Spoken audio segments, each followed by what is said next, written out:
A menudo apodado los Alpes americanos, este parque no es solo una colección de montañas, es un océano de picos, un testimonio vivo de las fuerzas titánicas que dan forma a nuestro mundo. Hoy les mostraremos el Parque Nacional de las Cascadas del Norte. Es un paisaje que no está terminado. Se está construyendo y destruyendo activamente ante nuestros ojos. Para entender las Cascadas del Norte, primero debemos dirigirnos a su arquitecto principal, el glaciar. Alberga más de 300 glaciares activos, una cifra asombrosa que empequeñece a cualquier otra región al sur de la frontera canadiense. Estos no son remanentes estáticos de una era pasada. Son ríos de hielo dinámicos y potentes que fluyen, se agrietan y, sobre todo, esculpen. La geología de las Cascadas del Norte es compleja, una mezcla de rocas metamórficas, sedimentarias e ígneas que han sido empujadas hacia arriba durante millones de años por la tectónica de placas. Sin embargo, la apariencia afilada y dentada que vemos hoy es obra casi exclusiva de la glaciación. Durante las últimas edades de hielo, vastas capas de hielo cubrieron esta región, actuando como una lija colosal. Pero fueron los glaciares alpinos, formados en las alturas, los que realizaron el trabajo de detalle. Imaginemos un glaciar como un ingeniero increíblemente lento pero implacable. A medida que la nieve se acumula año tras año, se comprime en hielo denso. Por pura gravedad, este hielo comienza a fluir cuesta abajo. Al hacerlo, arranca rocas de las laderas de las montañas en un proceso llamado arrastre y transporta estos escombros, usándolos para pulir el lecho rocoso subyacente. Los valles en forma de V, tallados por ríos, fueron ensanchados y profundizados hasta convertirse en valles en forma de U, con paredes casi verticales y fondos planos. Pero estos glaciares son más que escultores, son el sistema de soporte vital del parque. Actúan como torres de agua naturales, almacenando precipitación invernal en forma de hielo y liberándola gradualmente durante los meses cálidos y secos del verano. Esta agua de deshielo alimenta los ríos, sustenta los bosques y proporciona un suministro vital de agua fría para los ecosistemas río abajo, mucho más allá de los límites del parque. Hoy, estos arquitectos están en retirada. El rápido calentamiento climático está provocando que los glaciares de las Cascadas del Norte se reduzcan a un ritmo alarmante. Observar estos glaciares no es solo una lección de geología, es una medición en tiempo real de la salud de nuestro mundo. Las Cascadas del Norte no son solo una barrera física, son una barrera climática monumental. La cordillera de las Cascadas actúa como un muro gigante que intercepta la humedad que fluye desde el Océano Pacífico. Este fenómeno, conocido como sombra orográfica, crea dos mundos completamente diferentes en lados opuestos del parque. El lado occidental del parque es un reino de humedad perpetua. Las masas de aire cargadas de agua del Pacífico chocan con las montañas, se ven forzadas a ascender, se enfrían y descargan cantidades prodigiosas de precipitación, principalmente en forma de nieve en invierno. Hablamos de más de 2.500 milímetros de precipitación anual en algunas áreas. Esto alimenta los glaciares y crea un denso bosque templado húmedo. Aquí dominan gigantes como el abeto de Douglas, el cedro rojo occidental y la suga del Pacífico. El sotobosque es una maraña exuberante de helechos, musgos y arbustos, un entorno verde donde la descomposición es tan activa como el crecimiento. A medida que el aire desciende por el lado oriental, se calienta y se seca, absorbiendo la humedad en lugar de liberarla. El cambio es drástico y rápido. En solo unos pocos kilómetros, el paisaje se transforma. Los bosques húmedos dan paso a bosques secos dominados por el pino ponderosa, famoso por su corteza que huele a vainilla y su resistencia al fuego. Más abajo, los árboles desaparecen por completo, dando lugar a estepas arbustivas de Artemisa. El clima aquí es continental, veranos calurosos y secos e inviernos extremos. Esta división no solo afecta a las plantas. La fauna también se distribuye según estas zonas climáticas. Los anfibios y las babosas prosperan en el oeste húmedo, mientras que los reptiles y los mamíferos adaptados a la aridez prefieren el este. A medida que ascendemos por encima de la línea de árboles, Entramos en el entorno más extremo del parque, la zona alpina. Aquí, la vida se aferra con tenacidad. Los inviernos son largos y brutales, con vientos huracanados y acumulaciones de nieve que pueden superar los 15 metros. El verano es una ventana corta y febril de actividad. Los animales que viven aquí son maestros de la adaptación. Consideremos a la pica americana. Este pequeño mamífero, pariente de los conejos, es un indicador clave de la salud alpina. A diferencia de muchos de sus vecinos, la pica no hiberna. Para sobrevivir al invierno, debe pasar el corto verano recolectando frenéticamente vegetación. Corta plantas y las apila en campos de heno bajo las rocas. Estas pilas de comida deben secarse al sol antes de que lleguen las lluvias de otoño para evitar que se enmohezcan.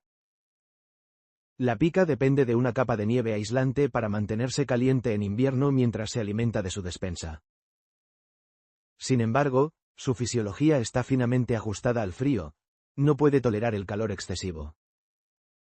Si las temperaturas de verano aumentan demasiado, la pica no puede recolectar suficiente comida porque debe permanecer a la sombra, lo que la vuelve extremadamente vulnerable al cambio climático. Luego tenemos al verdadero ícono de las alturas. La cabra montesa es una maravilla de la ingeniería biológica para la locomoción vertical. Sus pezuñas son únicas. Tienen un borde exterior duro y afilado que se agarra a las repisas de roca más pequeñas, y una almohadilla interior suave y cóncava que actúa como una ventosa sobre superficies lisas.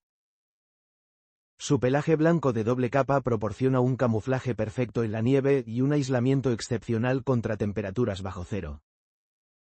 Estas cabras rara vez descienden de las zonas subalpinas, viviendo sus vidas en un terreno que disuadiría a casi cualquier depredador. Junto a ellas, encontramos a la marmota canosa. Estos grandes roedores son los ingenieros sociales de la tundra alpina. Viven en colonias y pasan hasta 8 meses al año en hibernación profunda. Durante el verano, su principal objetivo es comer lo suficiente para acumular la grasa necesaria para sobrevivir al largo letargo invernal. Sus silbidos agudos de alarma resuenan por las cuencas alpinas, advirtiendo a la colonia de la presencia de águilas o coyotes. Pasando a sus increíbles paisajes, encontramos la asombrosa vista del lago Diablo. Su color es tan vibrante, un turquesa lechoso tan intenso, que parece producto de la edición digital o de algún tipo de contaminación industrial. Pero la verdad es puramente geológica y óptica. El color del lago Diablo, y de otros lagos alpinos cercanos como el lago Gorie, proviene de un ingrediente especial, la harina glacial. Recordemos a los glaciares actuando como lijas gigantes. A medida que se mueven, muelen la roca madre hasta convertirla en un polvo fino, casi como talco. Este sedimento, compuesto por partículas diminutas de roca, es tan ligero que no se asienta inmediatamente cuando el agua de deshielo lo transporta a los lagos. En cambio, permanece suspendido en el agua. Aquí es donde ocurre la magia óptica. Cuando la luz solar golpea el agua, las partículas de harina glacial refractan las longitudes de onda cortas del espectro de luz, es decir, los azules y verdes. El agua absorbe las otras longitudes de onda, rojos, naranjas y amarillos. Lo que vemos reflejado de vuelta a nuestros ojos es esa espectacular tonalidad turquesa. La intensidad del color varía según la temporada. Este sistema hidrológico es impulsado por el río Skagit, una arteria vital que nace en las altas cumbres y fluye a través de estos lagos represados. Aunque las presas que forman los lagos Diablo y Ross son estructuras artificiales para la generación de energía hidroeléctrica, el proceso natural que da color al agua es un recordatorio directo de que los glaciares de kilómetros de altura siguen trabajando activamente, disolviendo montañas grano a grano. Desde los bosques húmedos del oeste hasta las estepas secas del este, las cascadas del norte son un parque de extremos asombrosos. Hoy nos aventuramos en el corazón de las montañas rocosas, en un lugar tan bonito que ha sido apodado la corona del continente. Hablamos del Parque Nacional de los Glaciares, en el estado de Montana, Estados Unidos. Este no es solo un parque, es una obra maestra de la naturaleza esculpida a lo largo del tiempo. Un lugar donde picos montañosos desgarrados por el hielo perforan el cielo, lagos de un azul irreal reflejan un mundo prístino y la vida salvaje deambula libre, tal como lo ha hecho durante milenios. Pero este paraíso alpino guarda una historia urgente, una historia escrita en el hielo que se desvanece. En los próximos minutos, vamos a recorrer sus caminos legendarios, maravillarnos con su increíble biodiversidad y descubrir por qué este tesoro natural es tan precioso y frágil. Así que ajusten sus botas de montaña, porque el viaje a la corona del continente comienza ahora. Para comprender la grandiosidad del Parque Nacional de los Glaciares, debemos retroceder en el tiempo, a la última edad de hielo. Imaginen gigantescas masas de hielo, de hasta 1 kilómetro de espesor, avanzando y retrocediendo por este paisaje. No eran fuerzas destructivas, sino escultores pacientes y poderosos.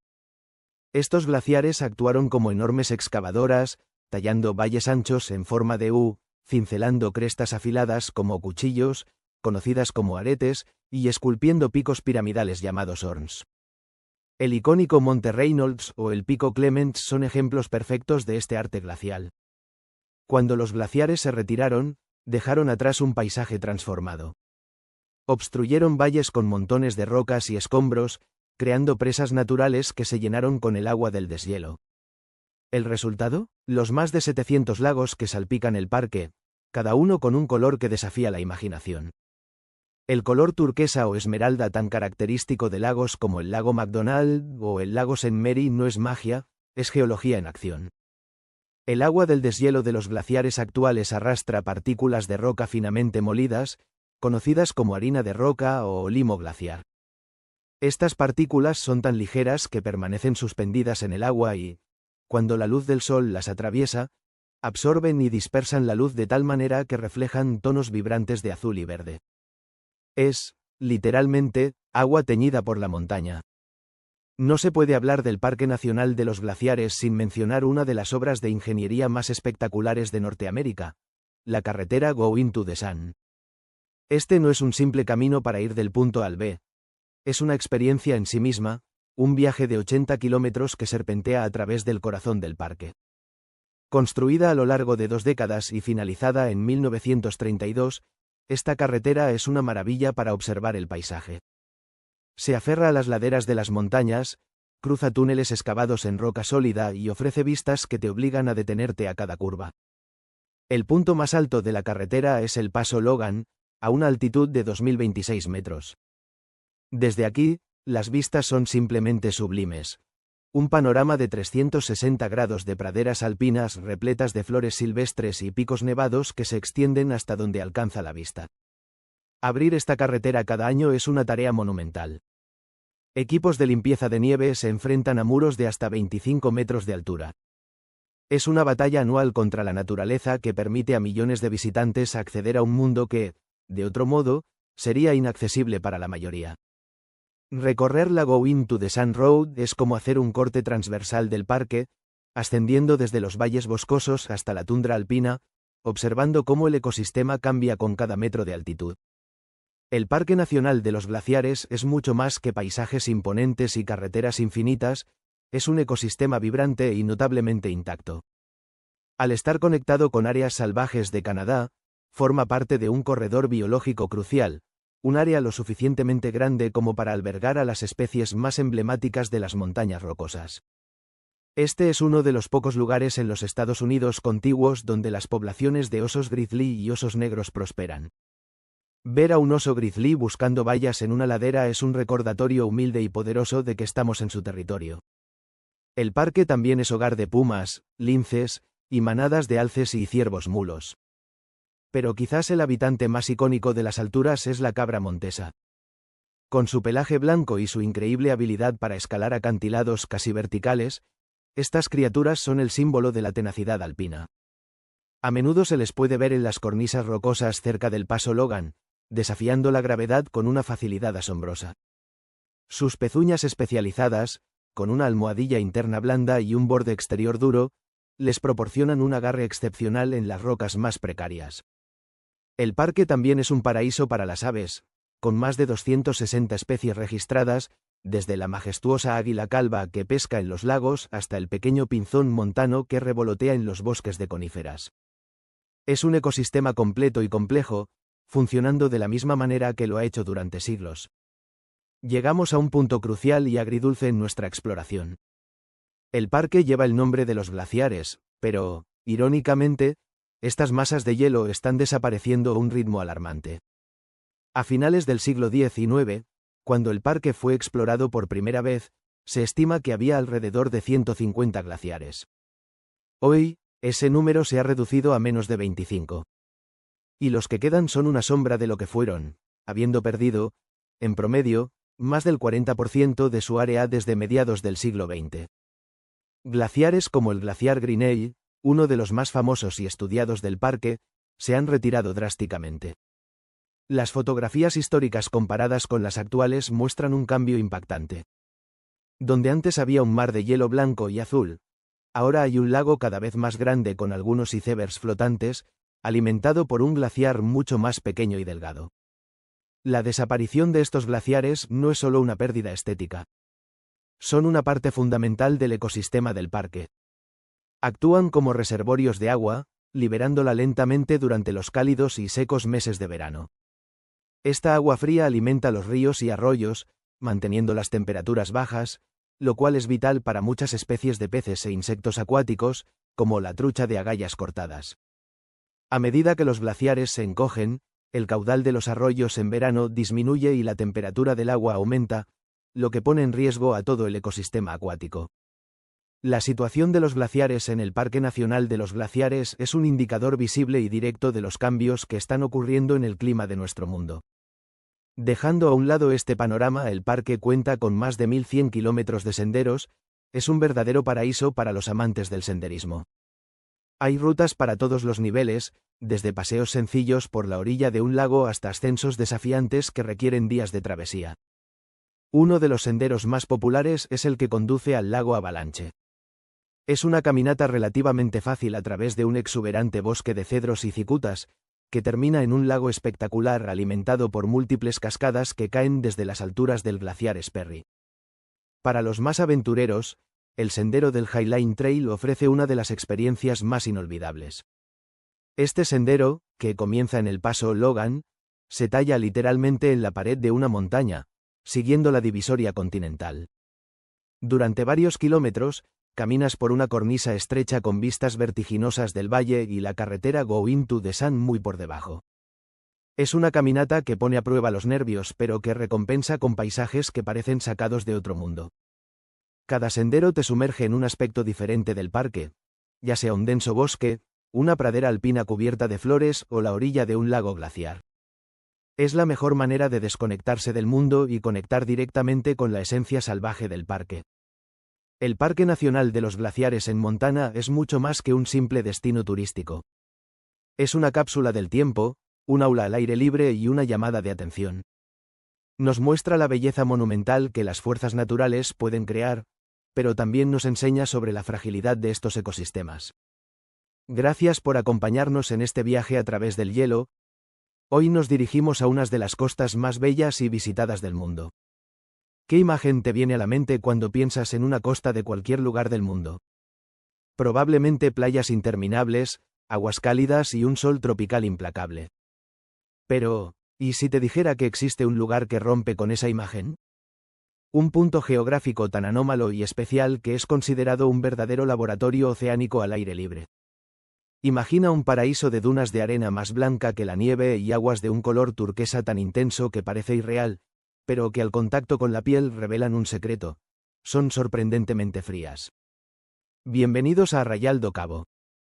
Este rincón de la costa de Río de Janeiro es conocido como el Caribe brasileño, pero ese apodo, aunque halagador, no le hace justicia. Es mucho más que eso. Es un punto de encuentro de fuerzas naturales colosales, un escenario donde la geología, la oceanografía y la biología convergen para crear uno de los ecosistemas marinos más ricos y vibrantes de todo el océano Atlántico. Hoy no solo vamos a visitar un lugar hermoso, vamos a descifrar un enigma. ¿Cuál es el motor oculto que impulsa esta explosión de vida? ¿Y cómo es que este pequeño cabo se convirtió en un imán para gigantes oceánicos y criaturas diminutas por igual? Prepárate para sumergirte en las aguas cristalinas de Arrayal do Cabo y descubrir el poderoso secreto helado que se esconde justo debajo de la superficie. Para comprender la magia de Arrayal, debemos iniciar un viaje a las profundidades del océano, porque es allí donde reside su corazón. El fenómeno que define y da forma a todo en este lugar se llama resurgencia o afloramiento. Es el proceso que explica la temperatura, el color y la vida de estas aguas. La costa de Sudamérica en este punto forma un ángulo agudo, un codo geográfico conocido como Cabo Frío. La cálida y superficial corriente de Brasil, que fluye hacia el sur, choca contra este cabo y es desviada mar adentro. Al mismo tiempo, los vientos predominantes del noreste soplan constantemente, empujando esa capa superficial de agua caliente lejos de la costa. Este doble empuje crea un vacío a lo largo del litoral, y la naturaleza, en su infinita búsqueda de equilibrio, se apresura a llenarlo. ¿Cómo? Succionando agua de las capas más profundas y oscuras del océano. Es la llamada agua central del Atlántico Sur. Esta agua abisal emerge a la superficie trayendo consigo un tesoro invaluable. Durante siglos, los restos de organismos marinos se han descompuesto y hundido, acumulando una enorme cantidad de nutrientes en el fondo oceánico. El agua que asciende en Arrayal viene sobrecargada de nitratos, fosfatos y silicatos. Es, literalmente, un fertilizante líquido y helado. Cuando esta agua rica y fría llega a la superficie y es bañada por la intensa luz del sol tropical, el efecto es inmediato y explosivo. Se produce una floración masiva de fitoplancton, organismos vegetales microscópicos que forman la base de toda la cadena alimentaria marina. El agua se convierte en un vibrante pastizal oceánico, el punto de partida para un rascacielos de biodiversidad. La resurgencia es la razón por la que el agua puede pasar de 25 grados a 13 grados Celsius en cuestión de horas, y la razón por la que su visibilidad puede superar los 30 metros, creando un acuario natural de proporciones épicas. Con un banquete de esta magnitud servido ininterrumpidamente, no es de extrañar que la vida marina acuda en masa a las costas de Arrayal. Es un verdadero punto de encuentro oceánico. Entre los habitantes más dóciles y carismáticos se encuentran las tortugas marinas. La tortuga verde es la más común, y se la puede ver deslizándose con una calma majestuosa sobre los pastos marinos, alimentándose de las algas que proliferan gracias a la claridad del agua. Pero no es la única, ocasionalmente, también se pueden observar tortugas cabezonas y tortugas carey, cada una desempeñando un papel vital en la salud de este ecosistema submarino. Donde hay comida, también hay inteligencia y agilidad.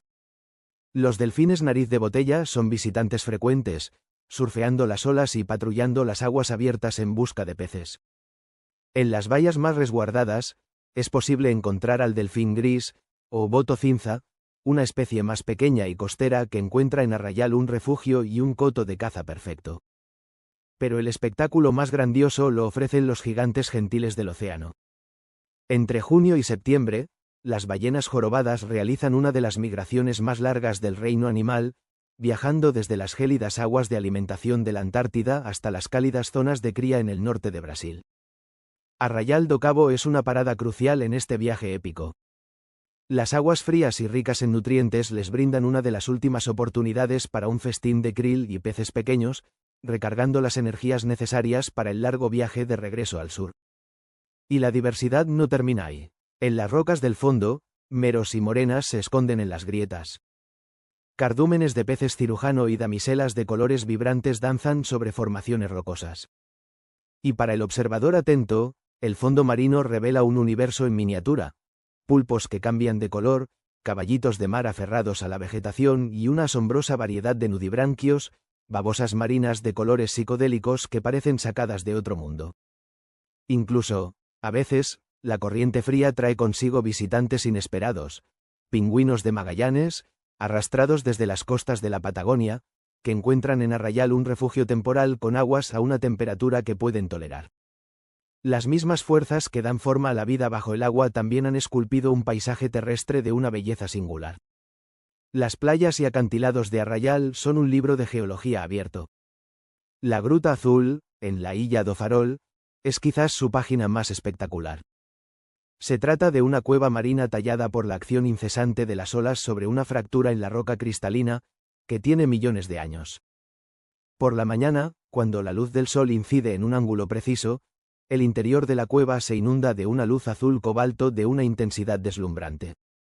Este color no es una propiedad del agua, sino el resultado de la luz solar que se filtra y se refleja en los minerales de las paredes y en la superficie del agua, creando un espectáculo de física y luz. Pero la geología nos cuenta más historias en la propia arena. En las praiñas do Pontal do Atalaya y en la Illa do Farol, la arena es de un blanco deslumbrante y siempre fresca al tacto. Su composición es casi de un 100% de cuarzo. Estos granos finos, producto de la erosión de las colinas de roca cristalina circundantes, tienen una alta reflectividad y una baja capacidad para retener calor, lo que permite caminar descalzo sobre ella incluso en el día más caluroso. Sin embargo, a solo una colina de distancia se encuentra la Praia do Forno, o Playa del Horno. Aquí, el paisaje cambia drásticamente. La arena adquiere tonos anaranjados y rojizos. Esto se debe a que la roca madre de esta zona tiene una composición diferente, con una alta concentración de óxidos de hierro que tiñen la arena de ese color cálido. Y no podemos olvidar la vegetación. Sobre las dunas y las costas rocosas crece la restinga, un ecosistema increíblemente resistente de arbustos, bromelias y cactus adaptados para sobrevivir en un suelo arenoso, salino y azotado por el viento. Esta vegetación es fundamental, ya que actúa como una red que fija las dunas, previene la erosión y proporciona refugio a aves marinas como fragatas y piqueros, que anidan en las islas protegidas como la Illa do Farol. Al final, cada elemento en Arraial do Cabo está profundamente interconectado. La forma única del cabo desvía una corriente cálida. Los vientos constantes empujan el agua superficial. Este vacío invoca las profundidades, trayendo un agua fría y llena de vida microscópica. Esta vida microscópica alimenta a peces, tortugas, delfines y ballenas. Mientras tanto, en tierra, la erosión de rocas milenarias crea arenas de diferentes colores y texturas, y sobre ellas, una vegetación tenaz se aferra a la existencia. Arraial do Cabo es mucho más que una postal. Es una máquina natural dinámica y poderosa. Es un recordatorio de que las fuerzas más grandiosas de nuestro mundo son a menudo invisibles, operando bajo la superficie. Es un testimonio de cómo la geografía, el viento y el océano pueden conspirar para crear un oasis de biodiversidad. Hoy nos embarcamos en una aventura épica, hacia las alturas vertiginosas, hacia un coloso de piedra y hielo que no solo rasguña los cielos, sino que define un continente entero. ¿Están listos para sentir el aire enrarecido y la grandiosidad de la cumbre más alta fuera de Asia? El Aconcagua, con sus imponentes 6.960 metros sobre el nivel del mar, no es simplemente una montaña, es un emblema de la magnificencia natural. Situado en la provincia de Mendoza, en la República Argentina, este gigante rocoso es el techo de los hemisferios sur y occidental, un faro natural que domina la cordillera de los Andes. Su nacimiento no se debe a la furia explosiva de un volcán, una confusión común debido a la presencia de rocas de origen volcánico en su estructura. La verdadera historia de la Aconcagua es una saga de fuerzas tectónicas colosales, un ballet geológico que se ha desarrollado a lo largo de millones de años.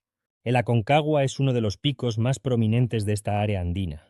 Las rocas sedimentarias marinas, que componen gran parte de su base, alguna vez depositadas en el lecho de antiguos océanos, fueron empujadas hacia el cielo, mientras que materiales volcánicos, andesíticos, producto de la actividad magmática, también se sumaron a su compleja estructura. Es un proceso que, aunque a ritmo geológico, sigue activo, recordándonos que la Tierra es un mundo vivo y en constante transformación. Adentrémonos ahora en el reino del hielo y el viento que caracteriza al Aconcagua. El clima aquí es un testimonio de la crudeza de la naturaleza en su máxima expresión. Las temperaturas en la cumbre pueden desplomarse fácilmente por debajo de los menos 20 grados centígrados, incluso durante el verano austral, y en invierno los registros son aún más gélidos. Pero quizás lo más temido sea el viento blanco. Este fenómeno ocurre cuando vientos huracanados, que pueden superar los 180 kilómetros por hora, levantan la nieve recién caída o acumulada, reduciendo la visibilidad a cero y creando una sensación térmica escalofriante. La presión atmosférica a tal altitud es aproximadamente un 40% de la que existe a nivel del mar, lo que significa que cada bocanada de aire contiene significativamente menos moléculas de oxígeno. Esta hipoxia o falta de oxígeno es uno de los mayores desafíos fisiológicos para cualquier organismo que se aventure a estas alturas. El clima puede cambiar con una rapidez pasmosa, pasando de un sol radiante a una tormenta de nieve en cuestión de horas, especialmente influenciado por las masas de aire húmedo del Pacífico y las secas del interior continental. Una de las joyas más preciadas de la Aconcagua son sus glaciares. Estos inmensos ríos de hielo, como el famoso glaciar de los polacos, en la cara noreste, o los glaciares Orcones superior e inferior, y el Gusfeld en la cara sur, son mucho más que espectaculares formaciones naturales. Se originan por la acumulación y compactación de nieve a lo largo de siglos y milenios en las zonas más altas y frías. El peso de las capas superiores transforma la nieve inferior en hielo denso y cristalino que fluye lentamente ladera abajo por la fuerza de la gravedad. Estos glaciares son vitales reservorios de agua dulce. Su derretimiento estacional alimenta los ríos que irrigan los áridos valles mendocinos, siendo cruciales para los ecosistemas y las actividades humanas aguas abajo. Lamentablemente, estos gigantes de hielo son también sensibles termómetros del cambio climático global. Observaciones científicas han documentado un retroceso significativo en muchos de los glaciares andinos, incluido el Aconcagua, lo que plantea serias preocupaciones sobre la disponibilidad futura de agua en la región. A pesar de este entorno tan hostil, la vida, en su tenacidad característica, encuentra la manera de prosperar. En las laderas más bajas se puede encontrar una vegetación alpina adaptada. Plantas achaparradas, como el coirón, un pasto duro y resistente. Yaretas con forma de cojín para resistir el viento y conservar el calor, y pequeñas flores de colores vibrantes como la leña amarilla o las nolanas aprovechan la corta temporada de crecimiento estival.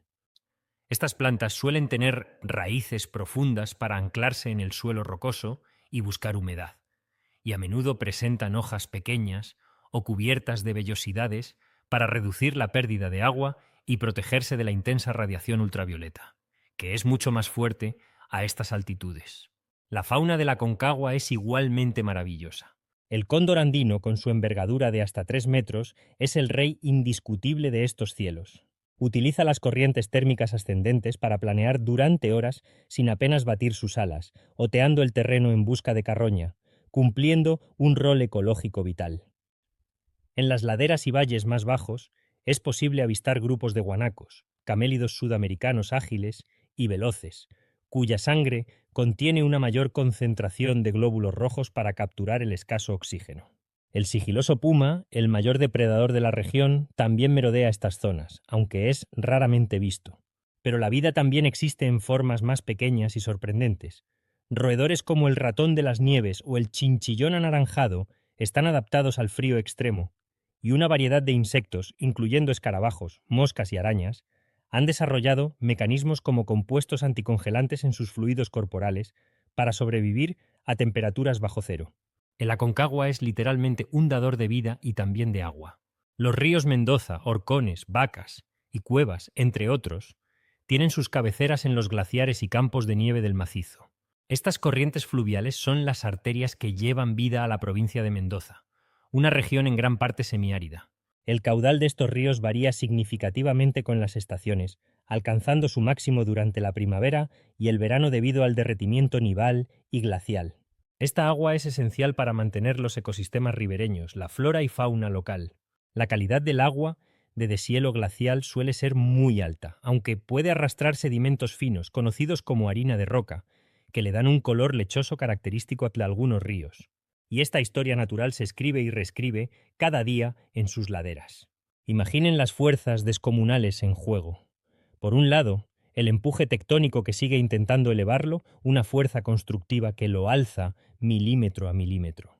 Por otro, la implacable erosión del hielo, el viento y el agua, que buscan desgastarlo y devolver sus materiales a las profundidades. Las laderas son testigos de desprendimientos rocosos espectaculares, flujos de detritos que se canalizan por las quebradas, y la lenta pero constante reptación del suelo en las zonas de permafrost, ese suelo permanentemente congelado que yace bajo la superficie en las regiones más frías y altas. Su elevada cumbre, que a menudo perfora las capas de nubes más bajas y se adentra en la atmósfera libre, ofrece una ventana privilegiada para estudiar las corrientes de aire de alta montaña, como las poderosas corrientes en chorros subtropicales. Permite investigar la composición química de la atmósfera lejos de las fuentes de contaminación directas y monitorear el transporte de polvo y aerosoles a largas distancias, partículas que pueden viajar miles de kilómetros desde otros continentes. Cada medición tomada aquí arriba, en este laboratorio natural, es un dato valioso que nos ayuda a comprender no solo el clima regional con sus particularidades, como la formación del viento blanco, sino también los complejos sistemas atmosféricos que envuelven y condicionan la vida en nuestro mundo, reafirmando su papel como un centinela, no solo de piedra, sino también del conocimiento científico. Este gigante de piedra no es solo un hito geográfico imponente, es un sistema dinámico, un faro de conocimiento, un termómetro sensible a los cambios de nuestro mundo y una fuente de vida insustituible para la vasta región que lo rodea. Observarlo, estudiarlo y esforzarnos por comprenderlo en toda su complejidad nos permite apreciar aún más la intrincada belleza y la fragilidad de nuestro mundo natural. Así que, la próxima vez que sus pensamientos vuelen hacia las grandes maravillas naturales del mundo, recuerden al Aconcagua, el centinela de piedra, vigilante eterno de los Andes. Él permanece allí como un testimonio de la fuerza indomable de la naturaleza, un recordatorio de la asombrosa y dinámica geografía de nuestro mundo, un lugar donde el cielo y la tierra se encuentran de una manera verdaderamente espectacular. Espero que hayan disfrutado de este profundo viaje a las alturas de la Aconcagua tanto como nosotros disfrutamos compartiendo. Imagina un lugar tan vasto, que cubre una superficie mayor que toda Europa occidental. Un lugar donde la vida no solo existe, sino que explota en una sinfonía de formas, colores y sonidos. Este es el pulmón verde del planeta, el corazón líquido de la Tierra, la selva amazónica.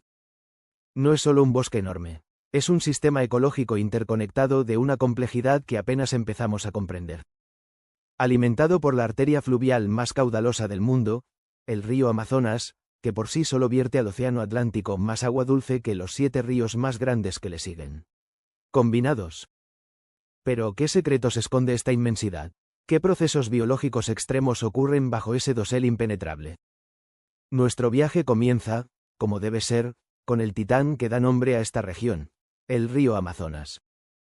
Este gigante fluvial no solo es el más caudaloso, sino que su longitud es un tema de debate científico, compitiendo por ser el más largo del planeta junto al río Nilo, extendiéndose por miles de kilómetros desde las alturas andinas hasta el Atlántico. La fuerza del Amazonas es colosal. En su desembocadura, la pluma de agua dulce altera la salinidad y el color del océano a cientos de kilómetros de la costa. Las inundaciones periódicas son un pulso vital para la selva, creando ecosistemas únicos como los igapós, bosques que pasan meses sumergidos, donde los árboles han desarrollado adaptaciones sorprendentes para sobrevivir con sus raíces bajo el agua, y donde peces y otros animales navegan entre los troncos sumergidos. Pero si el río es la arteria, la biodiversidad es el alma de la Amazonía. Este es, sin duda, el lugar con la mayor concentración de vida en la Tierra. Los números son vertiginosos y siguen creciendo a medida que se descubren nuevas especies. Hablamos de millones de especies de insectos, cientos de miles de plantas, miles de peces, aves, mamíferos, anfibios y reptiles. Es un laboratorio evolutivo a escala planetaria. Detengámonos en algunos ejemplos. Las ranas venenosas de dardo, por ejemplo, exhiben colores brillantes no por belleza, sino como advertencia a los depredadores sobre las potentes toxinas que secretan a través de su piel, un ejemplo clásico de aposematismo. El paiche, uno de los peces de agua dulce más grandes del mundo, ha desarrollado una vejiga natatoria modificada que le permite respirar aire, una adaptación crucial en aguas con bajo nivel de oxígeno. En el dosel, los tucanes no usan sus enormes y coloridos picos solo para lucirse. La investigación científica sugiere que también les ayuda a regular su temperatura corporal en el clima tropical.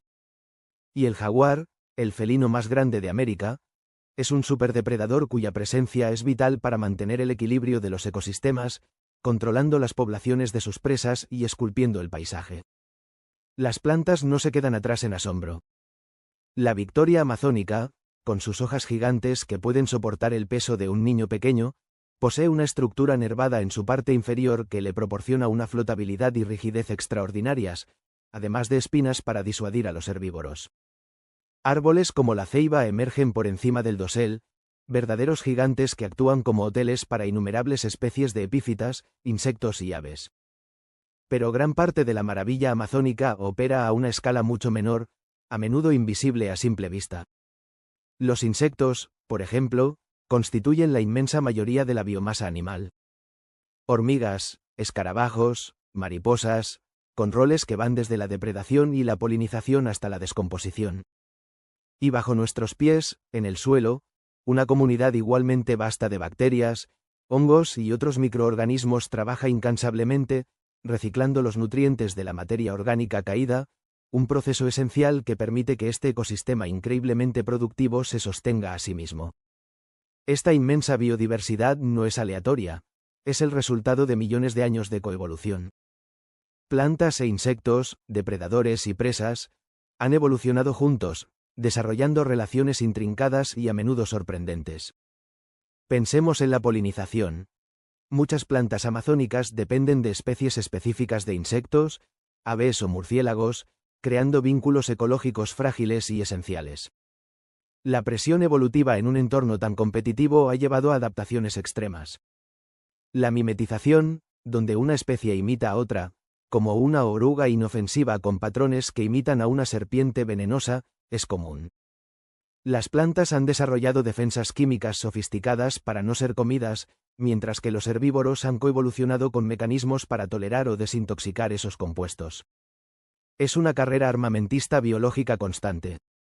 La selva amazónica no es uniforme, es un mosaico de microhábitats, desde los bosques de tierra firme nunca inundables hasta las bárceas, bosques de inundación estacional, y los ya mencionados higapos. Y sobre todo esto, se eleva el dosel, la capa superior de vegetación, que es un mundo en sí mismo. Aquí, la luz del sol es abundante, y muchas especies de animales e insectos pasan toda su vida sin tocar nunca el suelo. Es un ecosistema aéreo, lleno de vida adaptada a las alturas. Bajo el dosel, en el sotobosque y el suelo de la selva, la vida es diferente. La luz es escasa, y la competencia es feroz. El suelo es un lugar de descomposición rápida y eficiente. Las altas temperaturas y la humedad constante, junto con una vasta comunidad de hongos y bacterias, descomponen rápidamente la materia orgánica caída. Los nutrientes se reciclan tan velozmente que el suelo en sí mismo a menudo no es tan rico como cabría esperar, lo que subraya la importancia de la propia biomasa de la selva para retener nutrientes. La densidad de vida en la Amazonía es asombrosa, y esto genera una competencia intensa por cada recurso disponible: luz solar, agua, nutrientes, espacio. Cada nicho ecológico está ocupado, y cada organismo ha encontrado una manera de sobrevivir y prosperar en este entorno densamente poblado.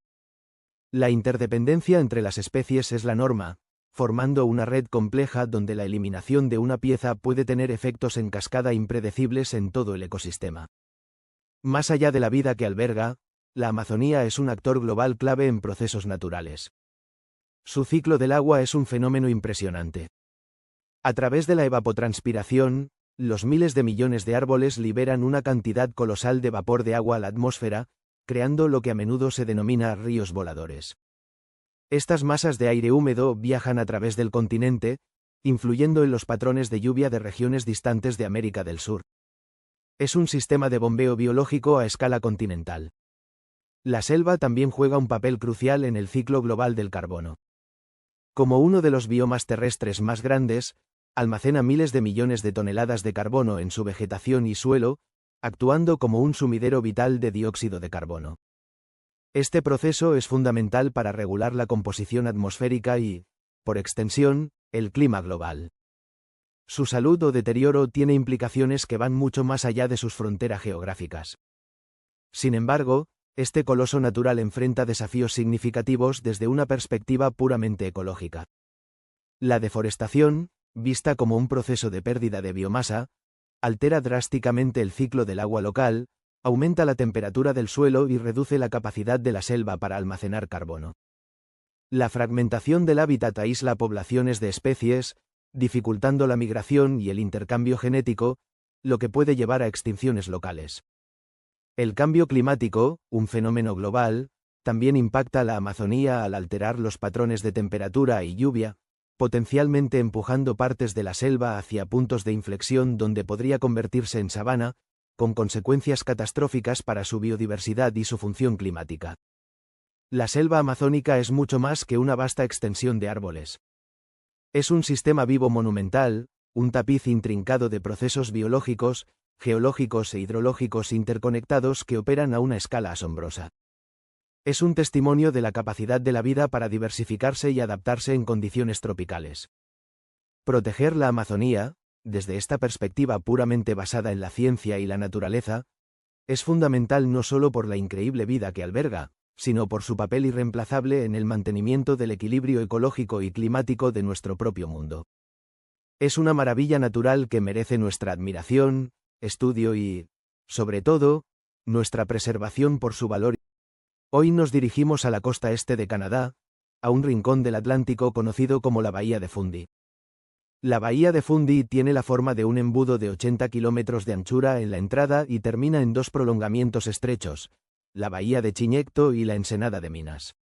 ¿Qué tiene de especial una bahía?, podrías preguntarte. Bueno, prepárate para sorprenderte, porque la Bahía de Fundy no es una bahía cualquiera. Es el hogar de las mareas más altas del mundo. Sí, has oído bien, las más altas.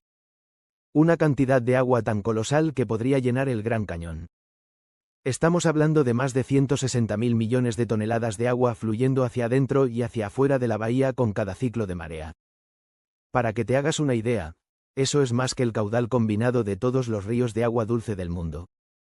La forma única de la Bahía de Fundy, similar a un embudo gigante, y su longitud específica, juegan un papel crucial. A medida que la marea entrante del Océano Atlántico es empujada hacia este embudo que se estrecha y se vuelve menos profundo, el agua no tiene a dónde ir más que hacia arriba. El rango de marea promedio en la Bahía de Fundy es de unos asombrosos 16 metros, algo así como un edificio de 5 pisos.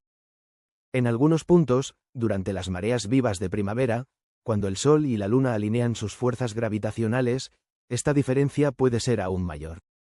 Imagina estar en la costa y ver cómo el nivel del agua sube o baja a una velocidad que casi puedes percibir a simple vista, a veces más de 1 metro por hora. Este constante flujo y reflujo ha esculpido un paisaje verdaderamente único y dramático. A lo largo de los 270 kilómetros de la bahía, encontramos imponentes acantilados de arenisca y basalto, extensas llanuras de marea que se revelan como vastos lienzos de lodo cuando el agua se retira, y formaciones rocosas erosionadas por la fuerza implacable del agua, como las famosas Hopewell Rocks. Estas rocas maceta, como a veces se las llama, son columnas de conglomerado y arenisca que se elevan desde el fondo marino. Durante la marea baja, puedes caminar por este terreno, maravillándote con su base estrecha, desgastada por siglos de acción de las mareas. Pero unas pocas horas después, durante la marea alta, estas mismas rocas se sumergen totalmente.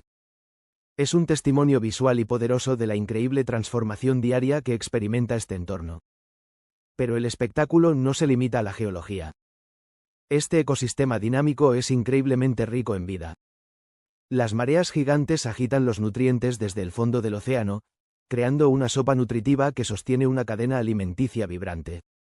Las vastas llanuras de lodo, que podrían parecer desoladas a primera vista, están repletas de vida.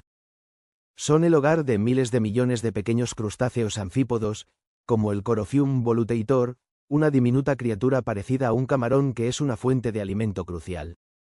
Y aquí es donde la historia se vuelve aún más fascinante a nivel biológico. Estas llanuras de lodo convierten a la Bahía de Fundy en una parada de importancia crítica para millones de aves playeras migratorias. Cada verano, aves como el playero semipalmeado viajan miles de kilómetros desde sus áreas de reproducción en el Ártico. Llegan a Fundy demacrados y hambrientos, y durante unas pocas semanas cruciales, se dan un festín con estos anfípodos, duplicando su peso corporal antes de emprender su épico vuelo sin escalas hacia América del Sur. Es uno de los espectáculos de migración de aves más impresionantes del mundo, una verdadera maravilla de la resistencia y la estrategia de supervivencia. Pero las aves no son las únicas que se benefician de la generosidad de Fundy.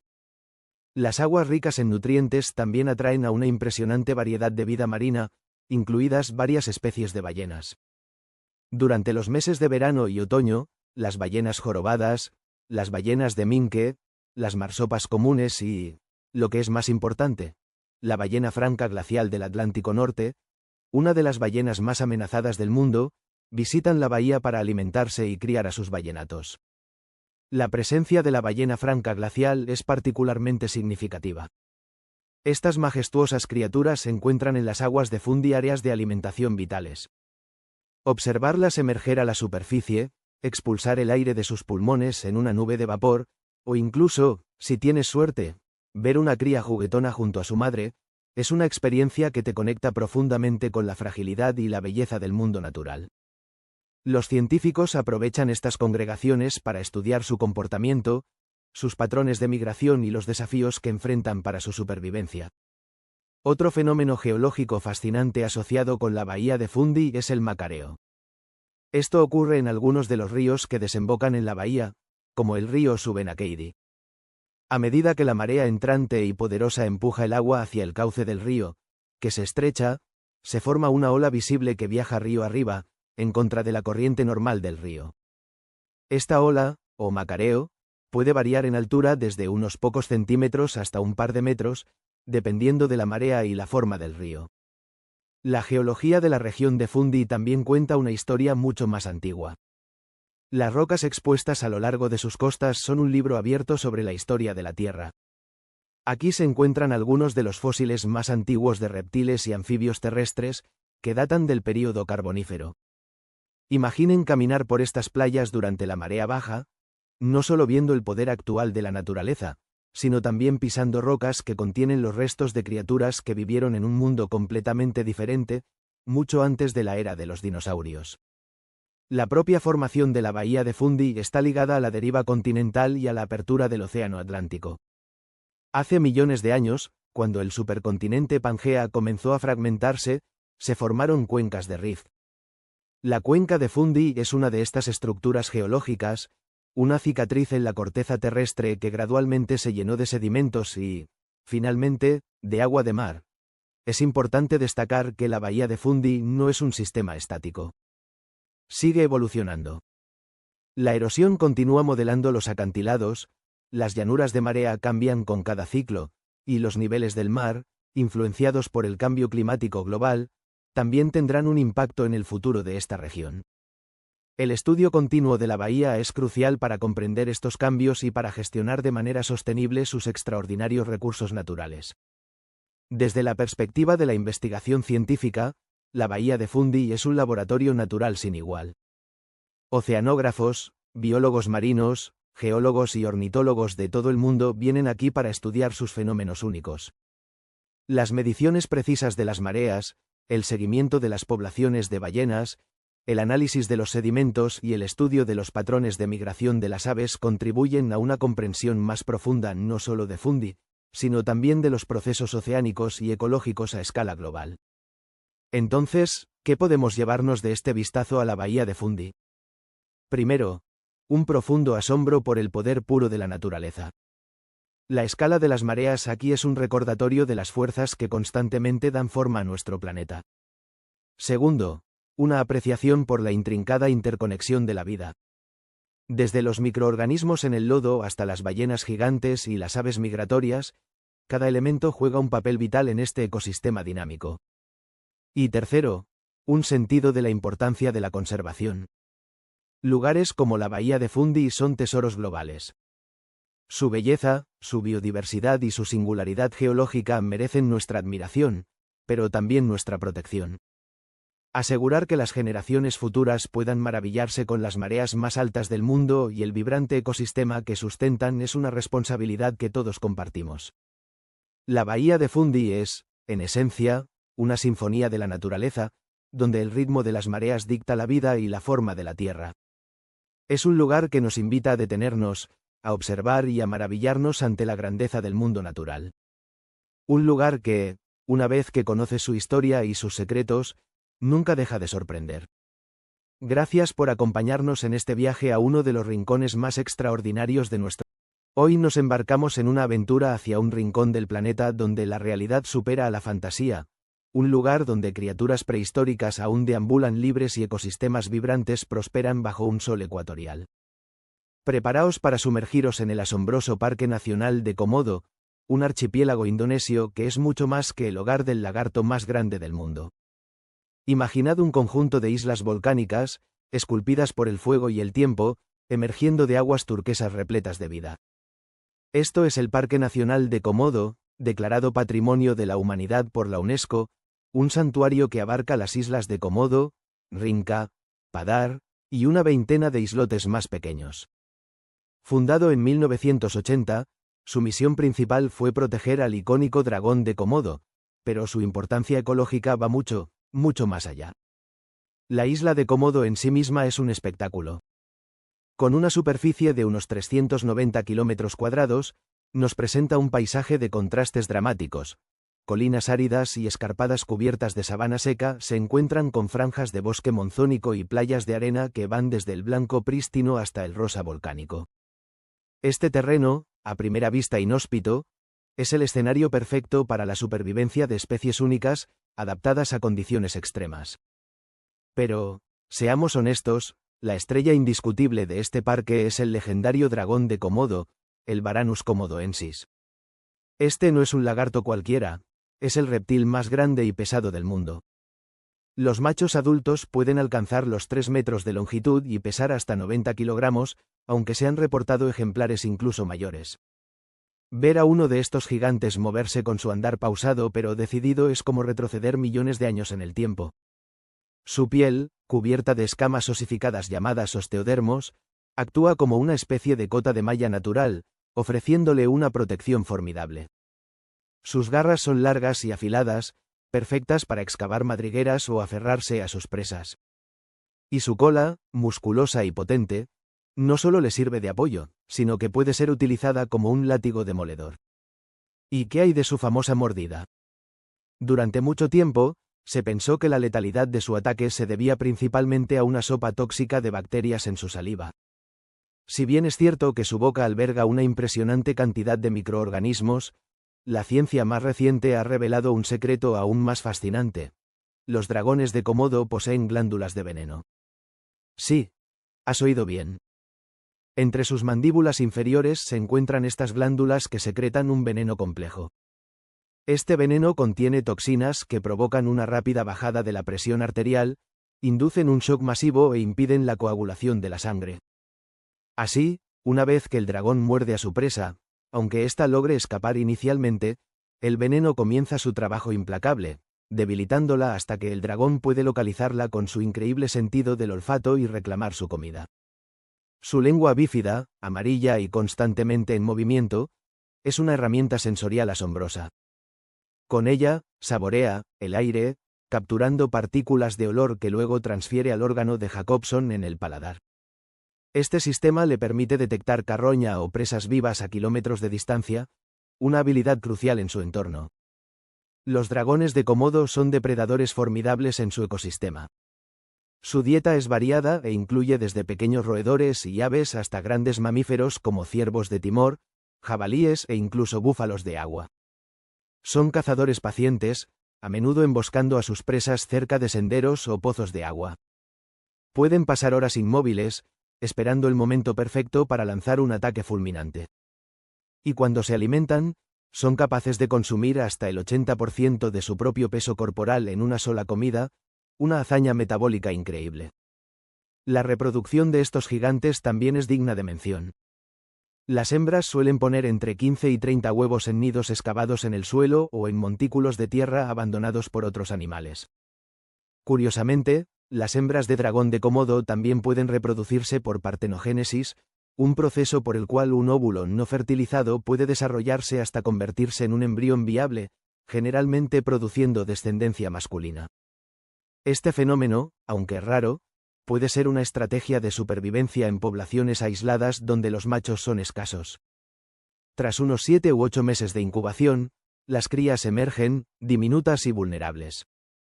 Instintivamente, trepan a los árboles para escapar de los depredadores, incluyendo otros dragones de Komodo adultos, que no dudarían en canibalizarlos. Pasan sus primeros años en este refugio arbóreo, alimentándose de insectos, pequeños lagartos y aves, hasta que son lo suficientemente grandes y fuertes para competir en el suelo. Pero el Parque Nacional de Komodo no es solo el reino del dragón. Es un tesoro de biodiversidad que se extiende mucho más allá de sus costas. Las aguas que rodean estas islas son parte del Triángulo de Coral, una de las áreas con mayor diversidad marina del planeta.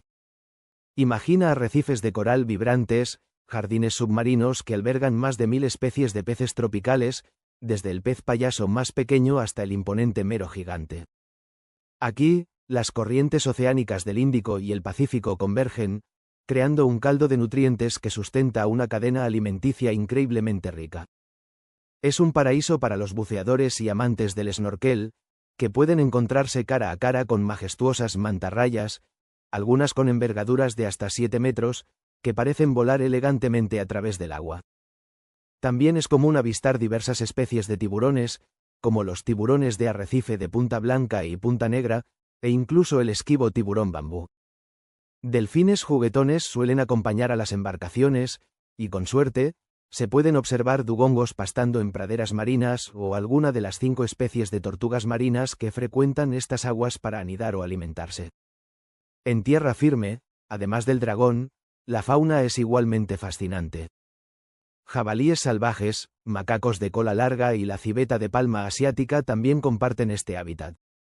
El parque es hogar de una notable avifauna, incluyendo cacatúas de cresta de azufre, el megápodo de Reinbart, un ave que utiliza el calor geotérmico o la descomposición de materia orgánica para incubar sus huevos, y numerosas especies de aves canoras y rapaces. Incluso existen varias especies de serpientes, algunas de ellas venenosas, como la víbora de Russell, que añaden otra capa de complejidad a este ecosistema. La flora del parque es una lección de adaptación. En las zonas más secas predominan las palmeras de lontar, cuyas hojas han tenido múltiples usos, y pastos resistentes a la sequía. En áreas con más humedad, se desarrollan bosques monzónicos con una mayor diversidad de árboles y plantas. Una de las particularidades de Padar, otra de las islas principales, son sus famosas playas de 3 colores, blanca, negra y rosa, esta última teñida por fragmentos de coral rojo pulverizados. La conservación del Parque Nacional de Komodo es un desafío constante y vital.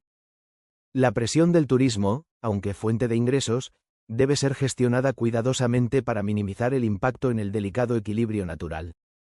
El cambio climático global también representa una amenaza, con el potencial de alterar los patrones de lluvia, aumentar la temperatura del mar y afectar sus niveles de agua, lo que podría impactar tanto a los ecosistemas terrestres como a los marinos. La protección de las poblaciones de presas del dragón de Komodo es crucial para la supervivencia del propio dragón. Por ello, los esfuerzos de conservación se centran en la investigación científica, el monitoreo de poblaciones, la lucha contra la pesca ilegal y la educación ambiental. El Parque Nacional de Komodo es, en esencia, una cápsula del tiempo viviente. Nos ofrece una ventana a un mundo donde las fuerzas de la naturaleza aún dictan las reglas, donde la evolución ha producido criaturas verdaderamente extraordinarias. Es un recordatorio de la increíble diversidad biológica que nuestro mundo alberga y de la urgente necesidad de proteger estos tesoros para las futuras generaciones. Desde el reptil más imponente hasta el coral más diminuto, cada organismo juega un papel en este intrincado tapiz de vida. Así que la próxima vez que pienses en los confines más salvajes y maravillosos de la Tierra, recuerda el Parque Nacional de Komodo. Un lugar donde los dragones son reales, los océanos bullen de color y la aventura de la naturaleza se despliega en todo su esplendor. Un testimonio de la resiliencia y la belleza indómita de nuestro planeta. Hoy nos embarcamos en un viaje a un lugar donde las montañas tocan las nubes, los lagos brillan con colores imposibles y la vida salvaje deambula libremente por paisajes que quitan el aliento. Bienvenidos al Parque Nacional Banff, la joya de las montañas rocosas canadienses. Prepárense para sumergirse en un espectáculo de geología imponente, aguas cristalinas y ecosistemas vibrantes. ¿Listos para explorar uno de los rincones más espectaculares de nuestro planeta?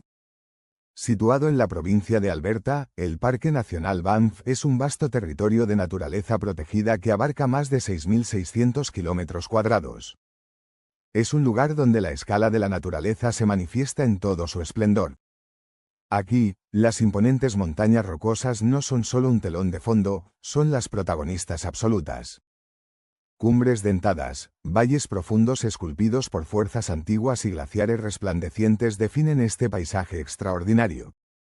Es un testimonio viviente del poder geológico que ha dado forma a nuestro planeta durante millones de años. ¿Cómo surgieron estas montañas majestuosas? La historia geológica de Banff es fascinante. Hace millones de años, esta área era un mar interior poco profundo.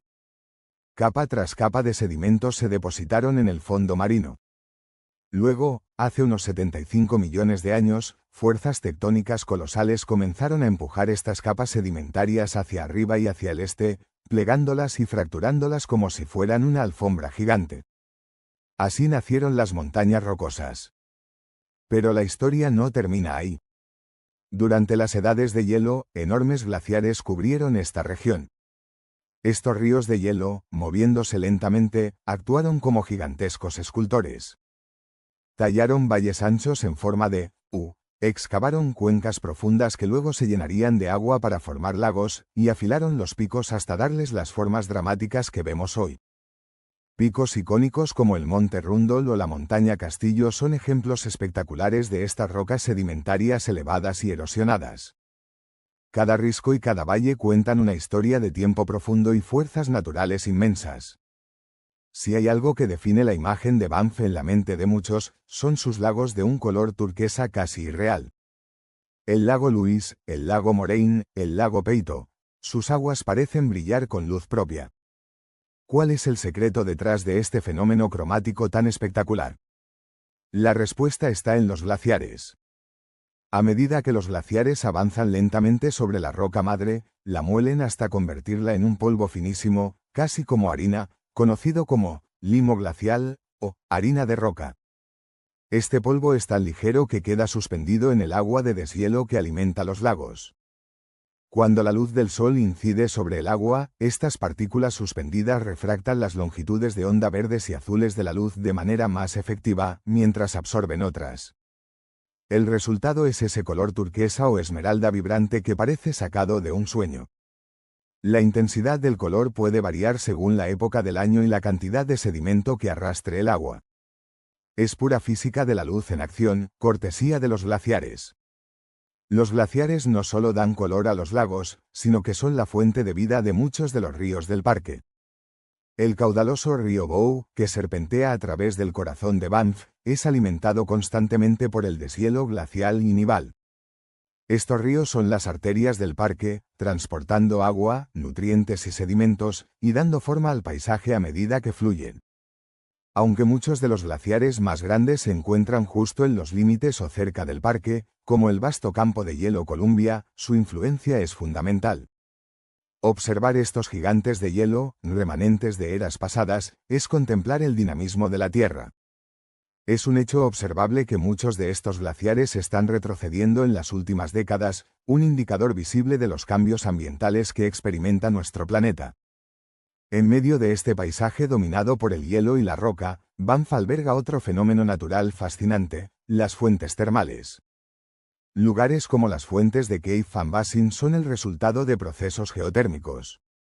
El agua de la superficie se filtra profundamente en la corteza terrestre a través de fracturas en la roca. A medida que desciende, se calienta por el calor interno de la Tierra. Esta agua caliente, cargada de minerales disueltos de las rocas que atraviesa, como sulfato, calcio y magnesio, asciende de nuevo a la superficie a lo largo de fallas geológicas. La presencia de estas aguas cálidas y mineralizadas crea microhábitats únicos, permitiendo la existencia de ciertas algas y bacterias adaptadas a estas condiciones particulares, incluso en medio del frío invierno canadiense. Son ventanas fascinantes a la actividad geológica que ocurre bajo nuestros pies. Banff también es un santuario para una increíble diversidad de vida salvaje. Sus vastos bosques, praderas alpinas y laderas rocosas son el hogar de algunos de los animales más emblemáticos de América del Norte. Quizás los más imponentes sean los osos. Tanto el oso grizzly como el oso negro habitan en el parque. Estos magníficos omnívoros están perfectamente adaptados a este entorno, alimentándose de bayas, raíces, insectos y, ocasionalmente, carroña o presas más grandes. Observarlos es un recordatorio del lado más salvaje e indómito de la naturaleza. También es común ver grandes manadas de alces, o wapiti, pastando elegantemente en los valles y praderas. Y en las laderas más empinadas y rocosas, podemos encontrar a los maestros de la escalada, el carnero de las rocosas, Bighorn Sheep, con su impresionante cornamenta curvada, y la cabra montesa, increíblemente ágil y adaptada a moverse por terrenos casi verticales. Pero la vida no se detiene ahí. Coyotes, ciervos mulos, ardillas, castores en los humedales, y una variedad de aves como águilas calvas, águilas pescadoras y arrendajos de esteler completan este vibrante ecosistema. Cada especie juega un papel crucial en el equilibrio natural del parque. Pasando a la vida vegetal, los bosques cubren gran parte de los valles y laderas inferiores, dominados por coníferas como el pino con torta, lodgepole pine, el abeto y la picea. Estos árboles están adaptados a los inviernos largos y fríos y a los suelos a menudo delgados de las montañas. A medida que ascendemos, el bosque da paso a la zona subalpina y finalmente a la tundra alpina, por encima del límite arbóreo. Aquí, en verano, a pesar de la corta temporada de crecimiento, las praderas alpinas explotan en un derroche de color con flores silvestres. Diminutas pero resistentes flores como el nomeolvides alpino, el pincel indio y diversas saxífragas aprovechan al máximo el breve período cálido para florecer y reproducirse, pintando las laderas de montaña con colores vibrantes. Es un testimonio de la tenacidad de la vida en condiciones extremas. Banff es un parque de contrastes dramáticos, y en ningún lugar es esto más evidente que en el cambio de las estaciones. El verano trae días largos y cálidos, relativamente, el deshielo máximo que intensifica el color de los lagos, la explosión de flores silvestres y la mayor actividad de la fauna. El otoño transforma el paisaje con los tonos dorados de los alerces, una conífera caducifolia, antes de la llegada del invierno. El invierno envuelve a Banff en un manto de nieve y hielo, creando un paisaje sereno y silencioso. Los lagos se congelan, las cascadas se convierten en esculturas de hielo y muchos animales adaptan sus estrategias, ya sea hibernando, migrando o desarrollando pelajes más gruesos para sobrevivir al frío intenso. Cada estación ofrece una perspectiva única y espectacular de la belleza natural del parque. Desde las cumbres imponentes forjadas por fuerzas tectónicas y glaciares, hasta los lagos de un turquesa imposible alimentados por el hielo ancestral, desde el calor que emana de las profundidades de la tierra en sus fuentes termales, hasta la abundante vida salvaje que llama hogar a este santuario. El Parque Nacional Banff es verdaderamente un tesoro natural de valor incalculable. Es un lugar que nos recuerda el poder puro y la belleza intrínseca de los procesos naturales de nuestro planeta. Un ecosistema complejo y dinámico donde cada elemento, desde la partícula más pequeña del limo glacial hasta el oso grizzly más grande, está interconectado. Explorar este parque natural es asomarse a la grandeza indómita de la belleza natural. ¿Qué maravilla de Banff te ha dejado más impresionado? Las montañas esculpidas, el color de los lagos o la majestuosidad de su fauna. Sea lo que sea, Banff permanece como un recordatorio vital de la importancia de preservar estos espacios salvajes para las futuras generaciones y para la salud de nuestro planeta. Sigamos explorando y maravillándonos con las joyas naturales que nos rodean. Si les gustó este vídeo, no olviden suscribirse, activar la campanita de notificaciones. El fascinante mundo de los lagos.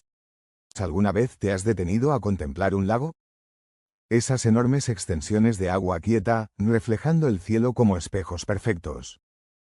Parecen tranquilos, ¿verdad? Pero bajo esa superficie serena se esconden historias geológicas fascinantes, ecosistemas vibrantes y algunos de los fenómenos naturales más extremos de nuestro planeta. Hoy nos sumergiremos, metafóricamente hablando, en el asombroso mundo de los lagos. Desde cómo nacen hasta cómo albergan vida y los récords increíbles que ostentan algunos de ellos. ¿Listos para descubrir los secretos que guardan estas joyas líquidas de la Tierra? Vamos allá. Primero lo primero, ¿qué diferencia a un lago de, digamos, un charco gigante o incluso del mar? Técnicamente, un lago es una gran masa de agua, generalmente dulce, acumulada en una depresión del terreno, que no tiene conexión directa y constante con el océano. Esa es la clave. Están tierra adentro. Su tamaño puede variar enormemente, desde pequeñas lagunas hasta masas de agua tan vastas que parecen mares interiores. Y a diferencia de los ríos, el agua en los lagos no fluye constantemente en una dirección, es agua estancada, aunque tenga corrientes internas y movimientos. El nacimiento de gigantes acuático, formación de los lagos, de donde vienen estas depresiones que se llenan de agua. Aquí la naturaleza despliega toda su creatividad geológica. Muchos de los lagos que conocemos hoy, especialmente en latitudes altas, son herencia de la última edad de hielo. Imaginen glaciares gigantescos, como excavadoras colosales, tallando valles y hondonadas en la roca. Al derretirse, el agua llenó esas cavidades, creando lagos glaciares espectaculares. Los grandes lagos de Norteamérica son un ejemplo monumental de esto. Pero no todo es hielo. La Tierra misma, en su constante movimiento, crea lagos. Las fallas tectónicas pueden hundir bloques de tierra, formando cuencas que se llenan de agua. El lago Baikal en Siberia, el más profundo del mundo, se formó así, en una grieta de la corteza terrestre. ¿Y qué me dicen de los volcanes? Cuando un volcán colapsa o explota, puede dejar una caldera, un cráter enorme. Si este cráter se vuelve impermeable y recoge agua de lluvia o deshielo, ¡voilá!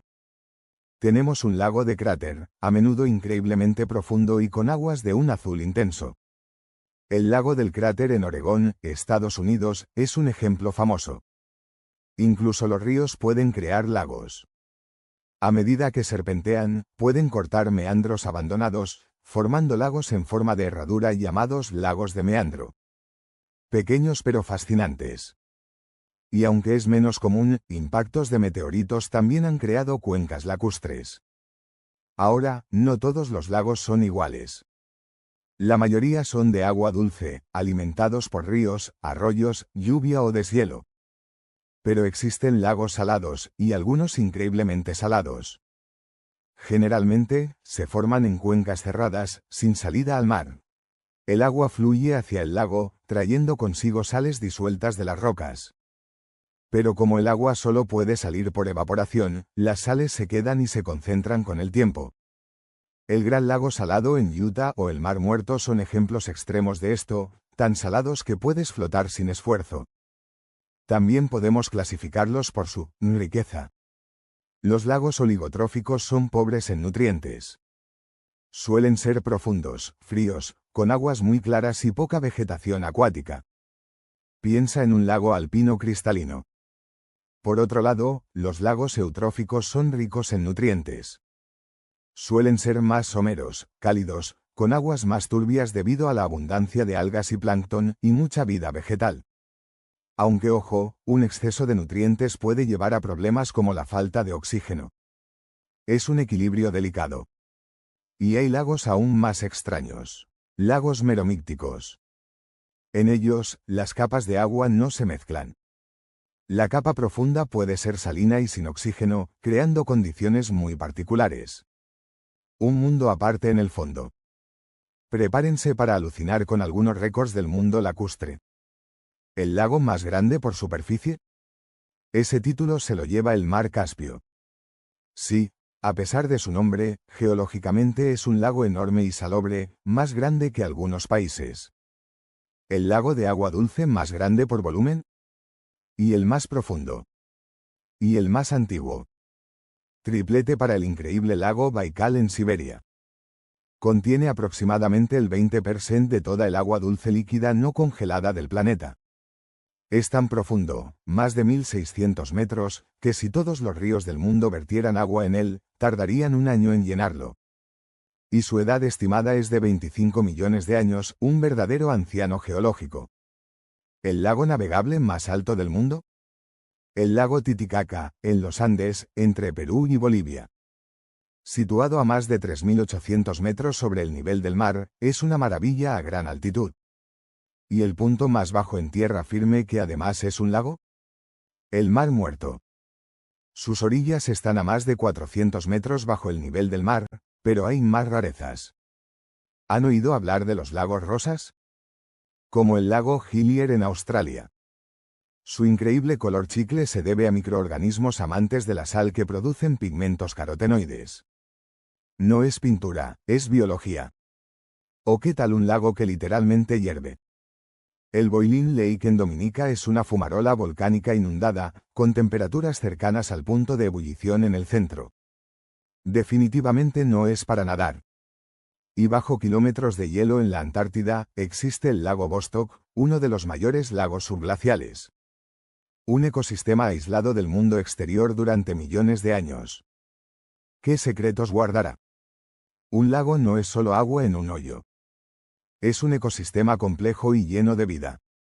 La base de la cadena alimentaria suele ser el plancton, fitoplancton, algas microscópicas que hacen fotosíntesis, y zooplancton, pequeños animales que se alimentan del fitoplancton.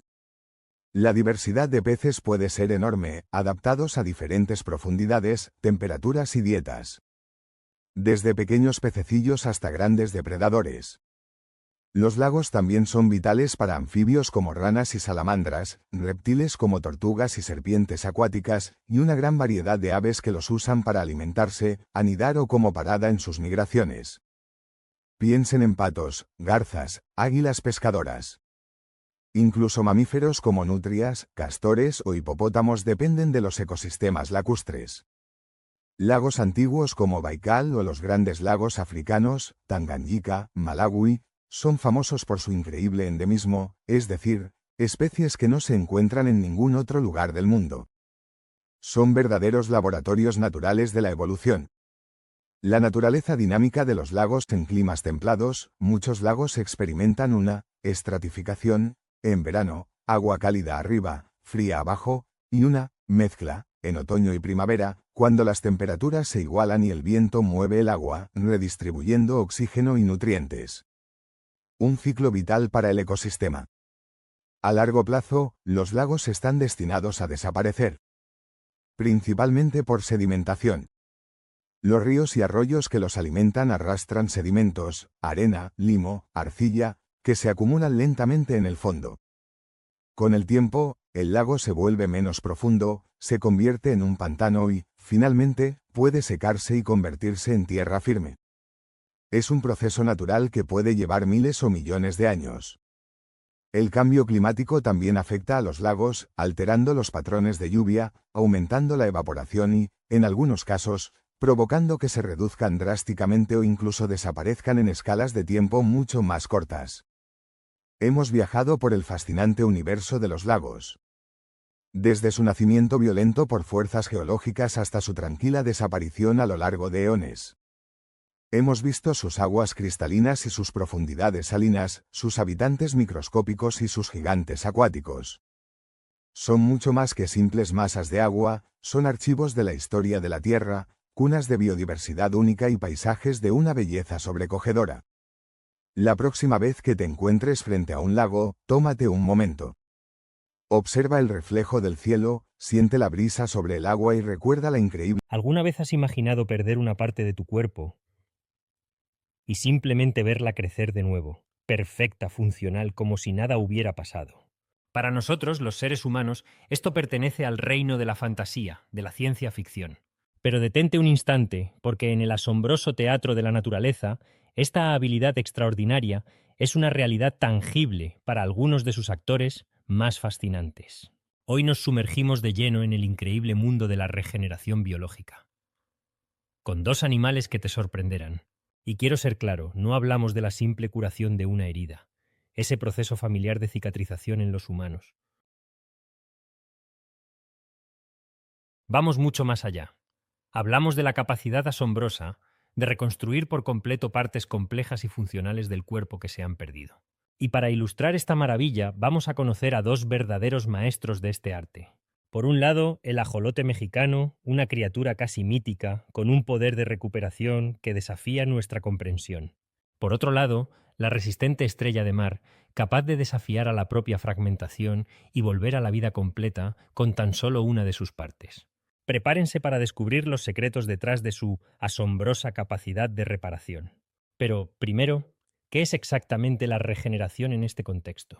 Es el proceso natural mediante el cual un organismo restaura tejidos, órganos complejos o incluso extremidades enteras dañadas o amputadas. Mientras que muchos animales, incluidos nosotros, pueden curar heridas y reparar ciertos tejidos, la verdadera regeneración, esa reconstrucción compleja y funcional, es mucho más rara y espectacular en el reino animal.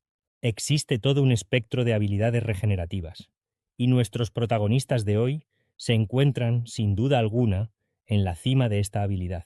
Conozcamos primero al Ambystoma mexicanum, nuestro amigo el ajolote. Esta fascinante salamandra acuática, originaria de México, no solo captura nuestra atención por su apariencia única, con esa sonrisa perpetua y sus branquias externas plumosas. Mantiene características larvales toda su vida adulta, un fenómeno llamado neotenia, que algunos científicos piensan que podría estar ligado a sus increíbles poderes regenerativos. Pero más allá de su aspecto eternamente juvenil, el ajolote guarda en su biología un secreto prodigioso. Ahora, como que ahora, intenten visualizar esto. Si un ajolote pierde una pata, simplemente la regenera por completo. Y cuando digo por completo, me refiero a una réplica exacta. Huesos, articulaciones, músculos funcionales, nervios conectados, vasos sanguíneos y piel impecable. Pero sus habilidades no se detienen ahí. Pueden reparar lesiones graves en su médula espinal, algo impensable para nosotros. Pueden regenerar tejido dañado en su corazón e incluso partes de su cerebro. Y quizás lo más asombroso es la calidad de esta reparación. La clave es que el ajolote lo hace de forma perfecta, sin dejar la más mínima cicatriz fibrosa, a diferencia de la reparación habitual en mamíferos que deja una marca. Es como si pudiera activar un programa biológico para retroceder el tiempo en el lugar de la herida, borrando el daño y reconstruyendo desde cero con los planos originales. ¿Cómo logra esta hazaña casi mágica? Cuando el ajolote sufre una herida, se desencadena una cascada celular extraordinaria. Células cercanas al daño viajan hacia la lesión y hacen algo increíble. Pierden temporalmente sus características especializadas, se desdiferencian, volviéndose más versátiles. Estas células, junto con otras, forman una estructura en el extremo de la herida llamada blastema. Esta masa de células versátiles, que actúan de forma similar a las células madre embrionarias, tiene la increíble capacidad de proliferar, organizarse y reprogramarse para reconstruir, paso a paso y con precisión asombrosa, la parte perdida, siguiendo el patrón original exacto.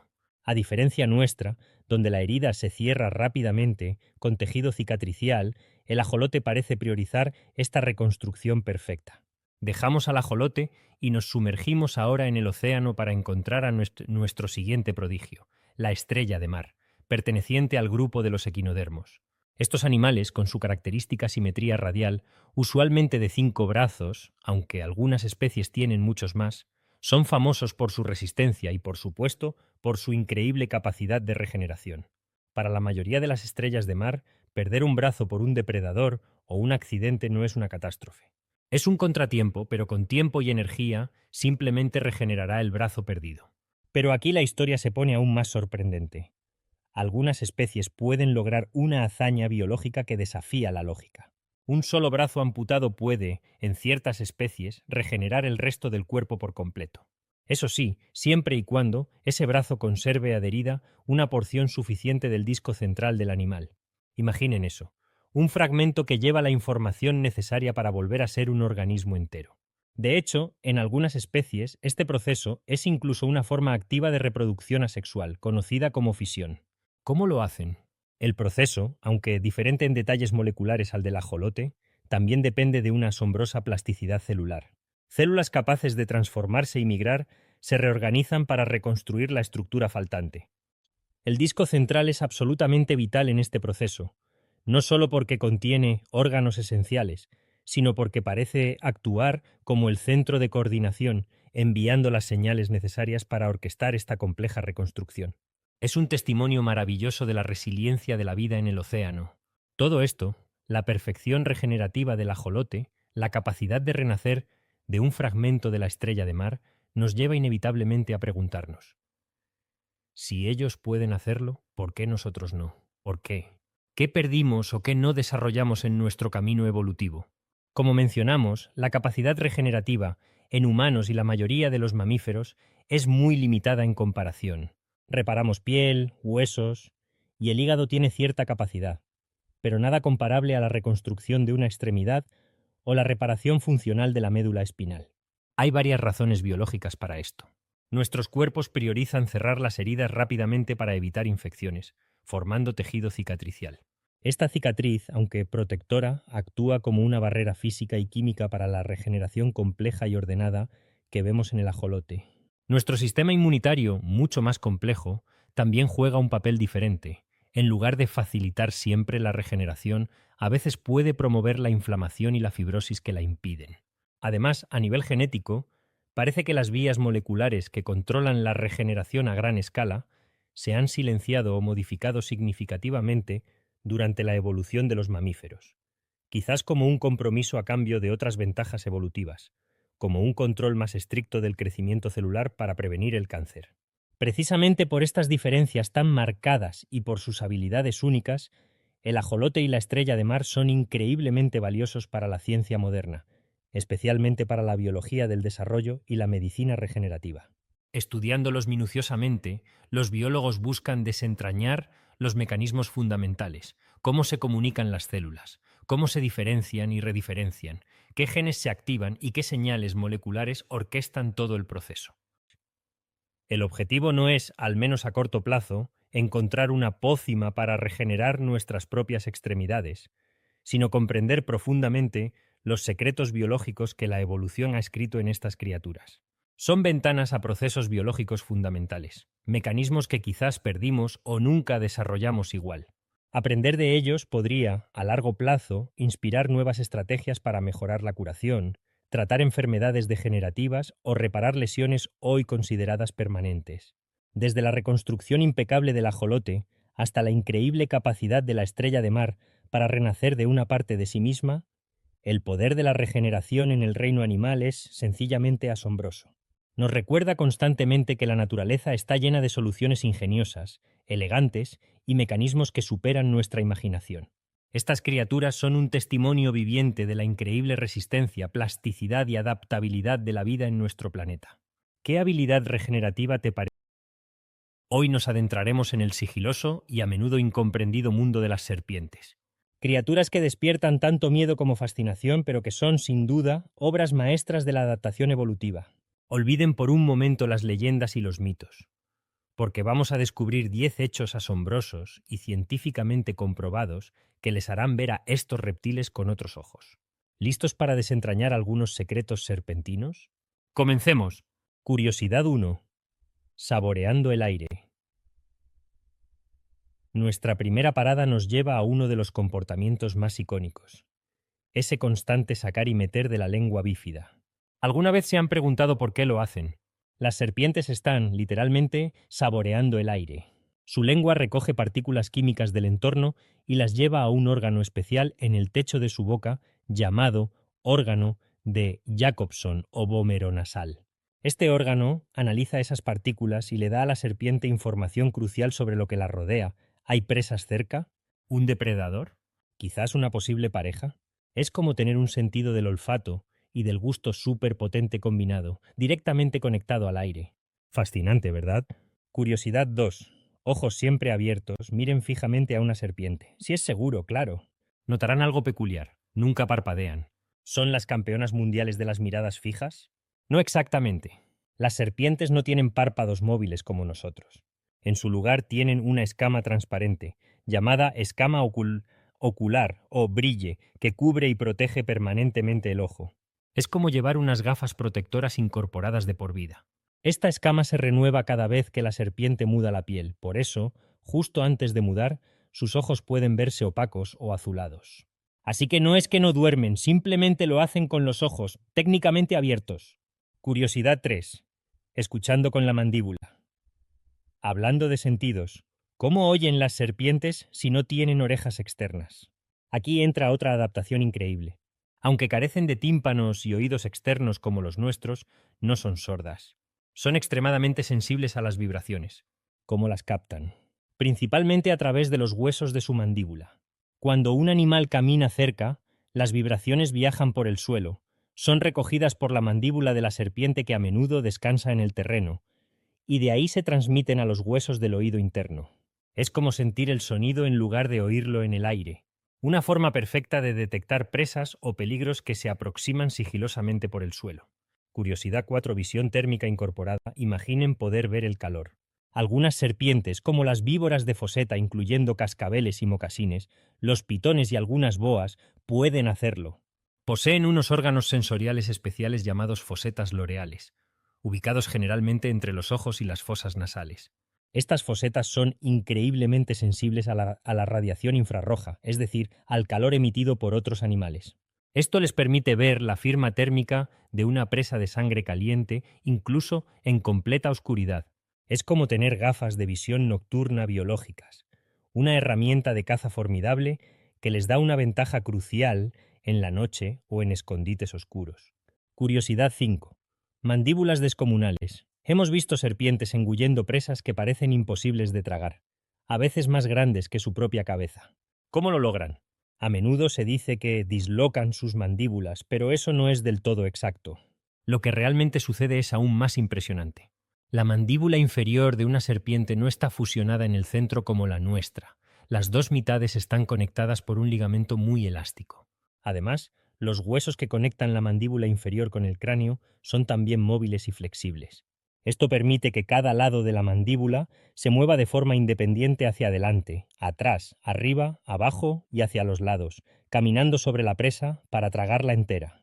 Una ingeniería bucal asombrosa. Curiosidad 6. El cóctel químico del veneno. El veneno de serpiente es una de las sustancias más complejas y evolucionadas de la naturaleza. No es simplemente veneno, es un cóctel sofisticado de proteínas y enzimas diseñado con precisión.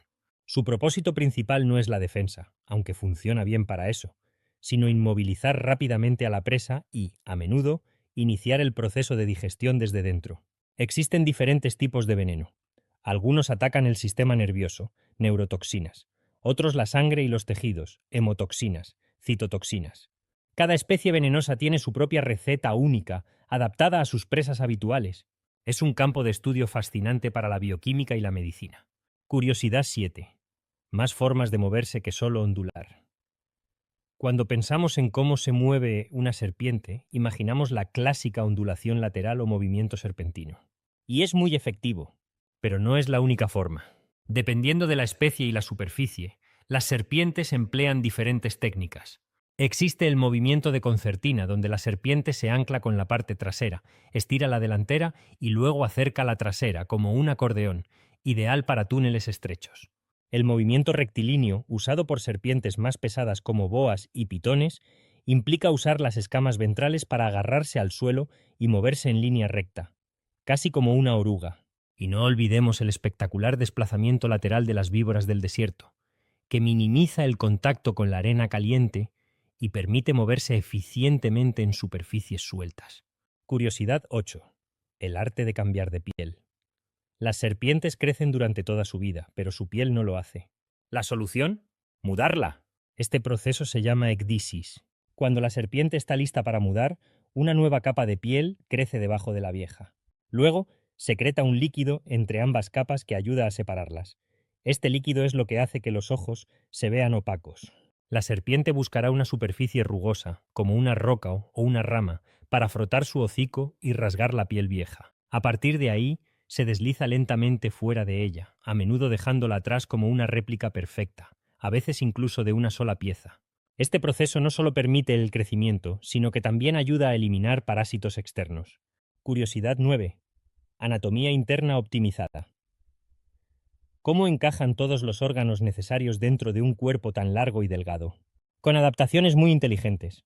Los órganos internos de las serpientes suelen ser alargados y están dispuestos de forma secuencial, en lugar de lado a lado como en muchos otros animales. Por ejemplo, la mayoría de las serpientes tienen solo un pulmón funcional, generalmente el derecho. El izquierdo está muy reducido o ausente, que puede extenderse por una parte significativa de su cuerpo. Los riñones no están uno al lado del otro, sino uno delante del otro. Incluso los órganos reproductores están adaptados a esta forma corporal única. Es un diseño increíblemente eficiente para su estilo de vida. Curiosidad 10. Diversidad reproductiva, huevos y crías. Vivas y finalmente, ¿cómo traen nuevas serpientes al mundo? Aquí también hay variedad. La mayoría de las serpientes son ovíparas, lo que significa que ponen huevos, a menudo con cáscaras correosas en lugar de duras. Algunas especies, como muchas pitones, incluso incuban sus huevos, enrollándose alrededor de ellos y generando calor mediante contracciones musculares. Pero otras serpientes son vivíparas, dan a luz crías vivas. Especies como las boas y la mayoría de las víboras retienen los huevos dentro de su cuerpo hasta que las crías están completamente desarrolladas y listas para nacer.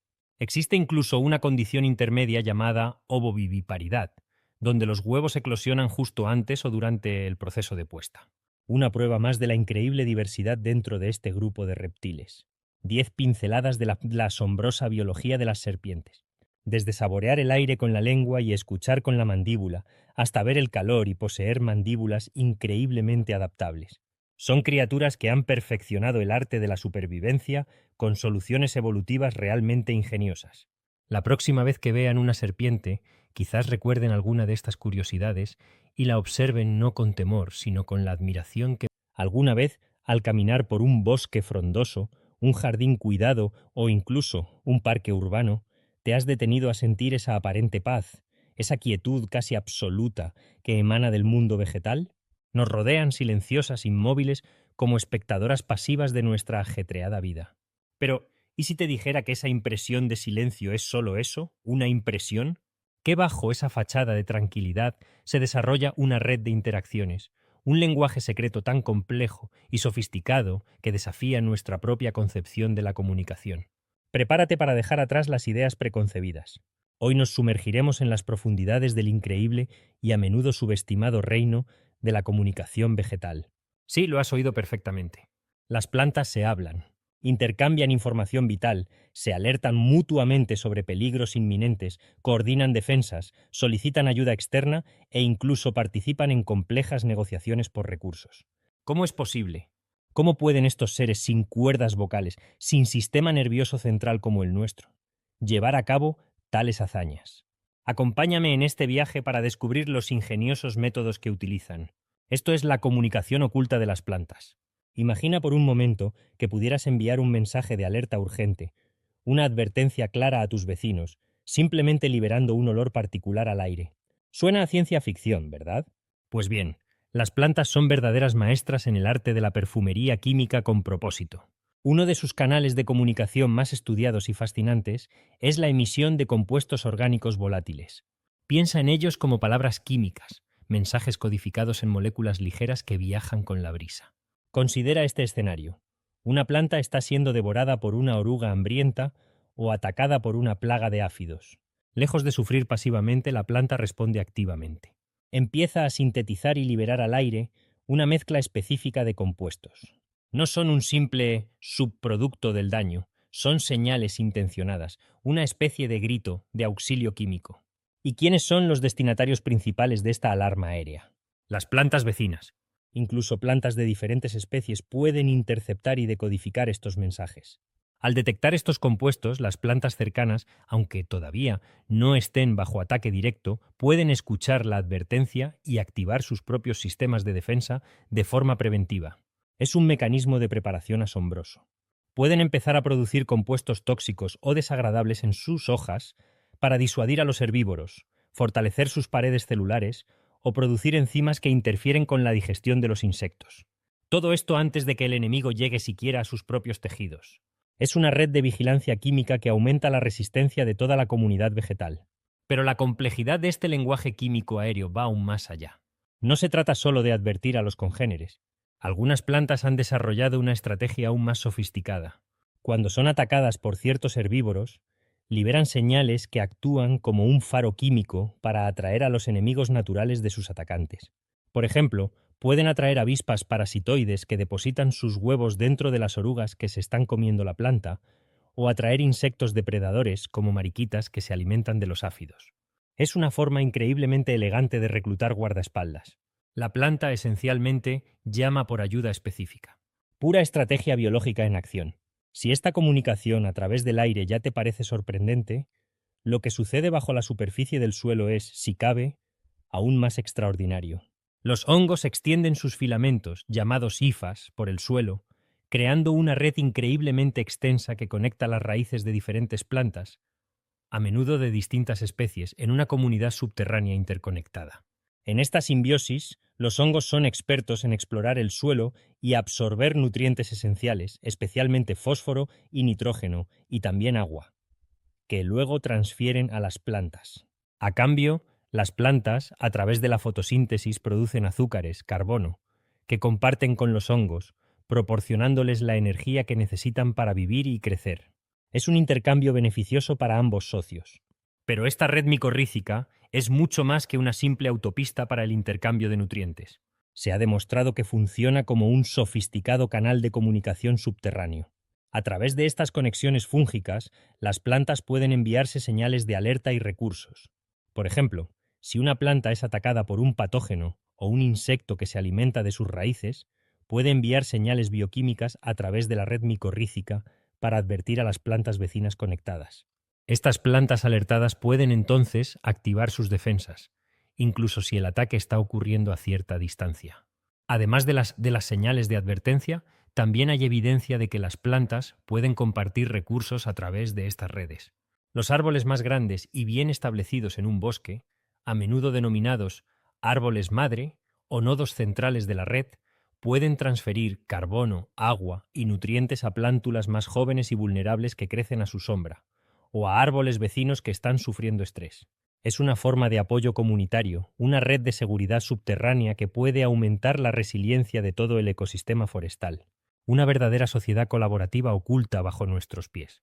La investigación en este campo es apasionante y algunos científicos están explorando incluso la posibilidad de que señales eléctricas viajen a través de estas redes fúngicas, añadiendo otra capa de complejidad a esta comunicación subterránea.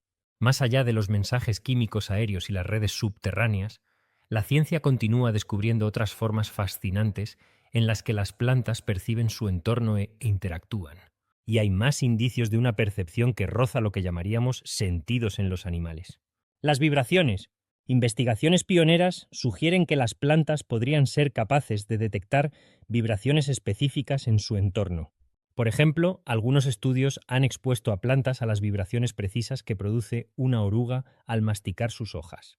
Sorprendentemente, las plantas expuestas a estas vibraciones específicas aumentaron la producción de ciertas defensas químicas, haciéndose menos apetecibles. Sin embargo, no reaccionaron a otras vibraciones, como las del viento o las de insectos inofensivos. Es como si pudieran escuchar el sonido de ser comidas y distinguir entre vibraciones amenazantes y neutrales. Y quizás, lo más intrigante de todo, ¿pueden las plantas emitir sonidos?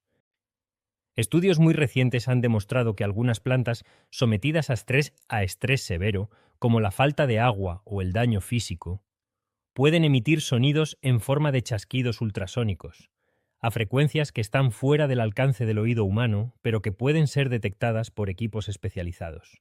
Aún estamos en las primeras etapas de comprensión de este fenómeno. No sabemos con certeza si estos sonidos son una forma de comunicación activa, si otras plantas o incluso animales pueden percibirlos e interpretarlos, o si son simplemente un subproducto fisiológico del estrés, como la cavitación, formación de burbujas de aire en el sistema vascular de la planta. Pero la mera posibilidad abre un campo de investigación completamente nuevo y emocionante. ¿Podrían las plantas estar, en cierto modo, vocalizando su estado de estrés? Así que, la próxima vez que te encuentres inmerso en la naturaleza, tómate un momento y recuerda esto. No estás simplemente rodeado de un decorado verde y pasivo. Estás en medio de una intrincada red de conversaciones silenciosas pero constantes. Un flujo invisible de información circula a tu alrededor. Las plantas se comunican mediante perfumes químicos que flotan en la brisa, a través de extensas redes subterráneas de hongos que conectan sus raíces como un Internet biológico, y quizás, solo quizás, mediante vibraciones y sonidos que apenas comenzamos a descifrar. El mundo vegetal es infinitamente más activo, dinámico, perceptivo y comunicativo de lo que la mayoría de nosotros jamás habíamos imaginado. Son organismos que constantemente monitorean su entorno, evalúan riesgos y oportunidades, se adaptan y responden de maneras increíblemente sofisticadas. Este descubrimiento no solo cambia nuestra percepción de las plantas, sino que también tiene implicaciones profundas para la agricultura, la gestión de ecosistemas y nuestra comprensión fundamental de la vida en la Tierra. Es un poderoso recordatorio de cuántos secretos asombrosos, cuántas maravillas inesperadas aún esperan ser descubiertas en el libro de la naturaleza. ¿Te ha sorprendido descubrir este lenguaje oculto, esta red de comunicación secreta que opera en el aparentemente silencioso mundo de las plantas? El viaje para entender completamente cómo interactúan estos fascinantes. Hoy nos adentramos en el corazón del desierto más grande y cálido del mundo, el Sahara, para conocer a Mabu, a un habitante que parece sacado de un cuento de hadas, pero cuyas habilidades son pura ciencia y adaptación asombrosa. El Sahara se extiende majestuosamente por el norte de África, cubriendo un área tan vasta que podría compararse con el tamaño de países enteros como China o Estados Unidos. Pero no se dejen engañar por la imagen popular de interminables dunas. El Sahara es un mosaico de paisajes sorprendentes. Iniciamos con nuestro invitado, el increíble zorro fennec, el cánido más pequeño del mundo con las orejas proporcionalmente más grandes. ¿Se han preguntado alguna vez cómo un animal tan diminuto, que apenas pesa 1,5 kilos, puede no solo sobrevivir, sino prosperar en un lugar de temperaturas extremas y escasez de agua? Prepárense, porque hoy vamos a desvelar los secretos de este campeón de la supervivencia, un verdadero titán del desierto, cuya biología desafía las condiciones más hostiles. Acompáñenme a descubrir al maravilloso zorro fennec. Situémonos para comenzar. El hogar del fennec es el Sahara y otras regiones áridas del norte de África. Hablamos de un mar de arena y roca donde el sol castiga sin piedad durante el día y las noches pueden ser sorprendentemente frías. Un lugar donde el agua es un tesoro y la sombra un lujo. Y en medio de esta inmensidad encontramos a nuestro protagonista, un zorro tan pequeño que cabría cómodamente en sus brazos. Con un peso que raramente supera el 1,5 kilos, es más ligero que muchos gatos domésticos. Su cuerpo compacto mide apenas unos 30 a 40 centímetros de largo, sin contar su cola, que es larga y tupida, casi como un plumero, y que puede medir otros 20 a 30 centímetros. Su pelaje es de un hermoso color crema o arena pálido. ¿Casualidad? Por supuesto que no. Este color es un camuflaje perfecto entre las dunas y rocas del desierto, ayudándole a pasar desapercibido tanto para sus presas como para sus depredadores. Y ahora llegamos a su característica más icónica y espectacular, sus orejas. Son enormes, desproporcionadamente grandes para su pequeño tamaño, pueden llegar a medir hasta 15 centímetros de largo. Eso es casi la mitad de la longitud de su cuerpo. ¿Por qué unas orejas tan gigantescas? Aquí es donde la ingeniería de la naturaleza nos deja boquiabiertos. Tienen una doble función crucial. La primera, y quizás la más sorprendente, es la termorregulación. Son como un sistema de aire acondicionado personal. Las orejas están repletas de vasos sanguíneos muy cerca de la superficie de la piel. Cuando el zorro necesita enfriarse, la sangre caliente circula por estas orejas y el calor se irradia al aire, especialmente si hay una ligera brisa. Es una forma increíblemente eficiente de disipar el calor corporal. La segunda función es, por supuesto, la audición. Y no es una audición cualquiera. Es extraordinariamente aguda. Esas enormes orejas actúan como antenas parabólicas, capaces de captar los sonidos más sutiles a grandes distancias. Pueden escuchar el movimiento de insectos, pequeños roedores o lagartijas, incluso debajo de la arena. Esto es vital para un cazador nocturno en un entorno donde la vista puede no ser suficiente. Son auténticos radares biológicos. Esta habilidad les permite cazar con una precisión asombrosa en la oscuridad total, localizando fuentes de alimento que otros depredadores ni siquiera sabrían que existen. Es una ventaja evolutiva gigantesca en un lugar donde cada caloría cuenta, pero las orejas son solo una parte del increíble kit de supervivencia del fennec. Volvamos a su pelaje. Mencionamos su color, para el camuflaje, pero su textura también es clave. Es denso y sedoso, y actúa como un aislante fantástico. Durante el día, refleja la luz solar y aísla al zorro del calor abrasador. Y durante las frías noches del desierto lo mantiene abrigado. Una capa protectora para dos extremos.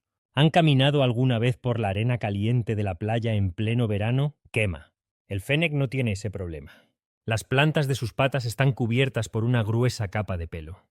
Este pelaje protege sus almohadillas del calor extremo de la arena y también le proporciona una tracción excelente para moverse con agilidad por las dunas sueltas.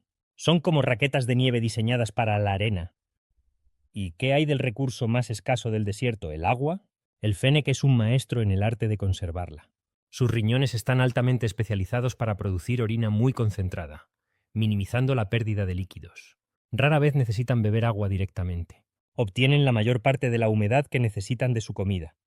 Insectos jugosos, pequeños vertebrados, huevos e incluso frutas y raíces que desentierran. Cada gota cuenta en el desierto y el fennec lo sabe. Con todas estas adaptaciones, ¿cómo vive el día a día nuestro pequeño zorro? Principalmente durmiendo, como lo habrán notado. El fennec es un animal predominantemente nocturno. Pasa las horas más calurosas del día resguardado del sol abrasador en la frescura relativa de su madriguera subterránea. Estas madrigueras pueden tener múltiples entradas y cámaras interconectadas, extendiéndose varios metros bajo tierra. No solo ofrecen protección contra el calor y el frío, sino también refugio contra depredadores como águilas, búhos reales y chacales. A menudo estas madrigueras son utilizadas por un grupo familiar. Estas madrigueras son mucho más que simples refugios, son verdaderos hogares subterráneos, centros de la vida social del fennec. A menudo son estructuras complejas que pueden ser ampliadas y utilizadas por varias generaciones. Dentro de sus cámaras, la temperatura se mantiene notablemente más estable que en la superficie, ofreciendo un microclima vital tanto para escapar del calor abrasador como del frío nocturno. Es en la seguridad de estas redes de túneles donde descansan, crían a sus cachorros y fortalecen sus lazos familiares, lejos de las miradas indiscretas y los peligros del exterior. En cuanto a su dieta, el fennec es omnívoro y muy oportunista. Usando su oído increíble, localiza y desentierra escarabajos, langostas, larvas, pequeños roedores como jerbos, lagartijas, huevos de aves, e incluso se alimenta de algunas plantas del desierto, como dátiles o raíces, que le proporcionan nutrientes y humedad adicional. Un menú variado para sobrevivir en un lugar con recursos limitados. A diferencia de muchos otros zorros que tienden a ser solitarios, los fennecs son sorprendentemente sociales.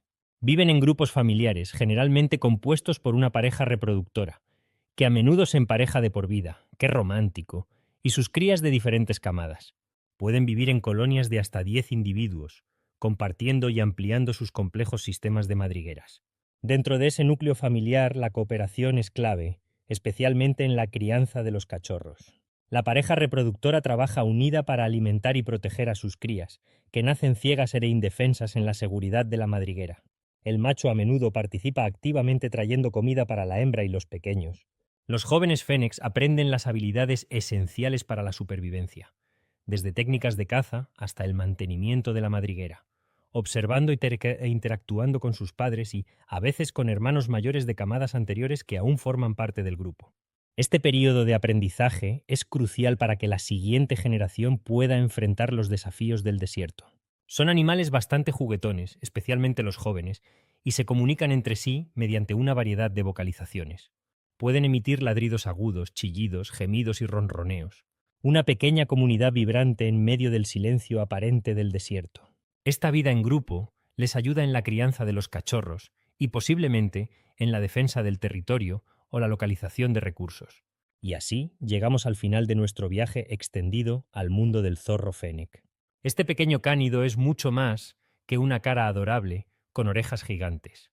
Es un testimonio increíble de la adaptación, un diseño biológico perfeccionado a lo largo de miles de años para conquistar uno de los entornos más desafiantes de la Tierra. Desde sus orejas radiadoras y radares ultrasensibles, pasando por su pelaje aislante y sus patas adaptadas a la arena ardiente, hasta su eficiente gestión del agua, sus hogares subterráneos y su sorprendente vida familiar cooperativa. Cada aspecto del fennec es una lección sobre cómo la vida encuentra caminos asombrosos para prosperar contra todo pronóstico. Espero que ahora vean al desierto no como un vacío, sino como un escenario lleno de criaturas extraordinarias como el fennec, una verdadera joya del Sahara. Un pequeño gigante de la supervivencia, cuya existencia misma es una maravilla de la naturaleza. Sigan manteniendo viva esa curiosidad por las maravillas naturales que nos rodean.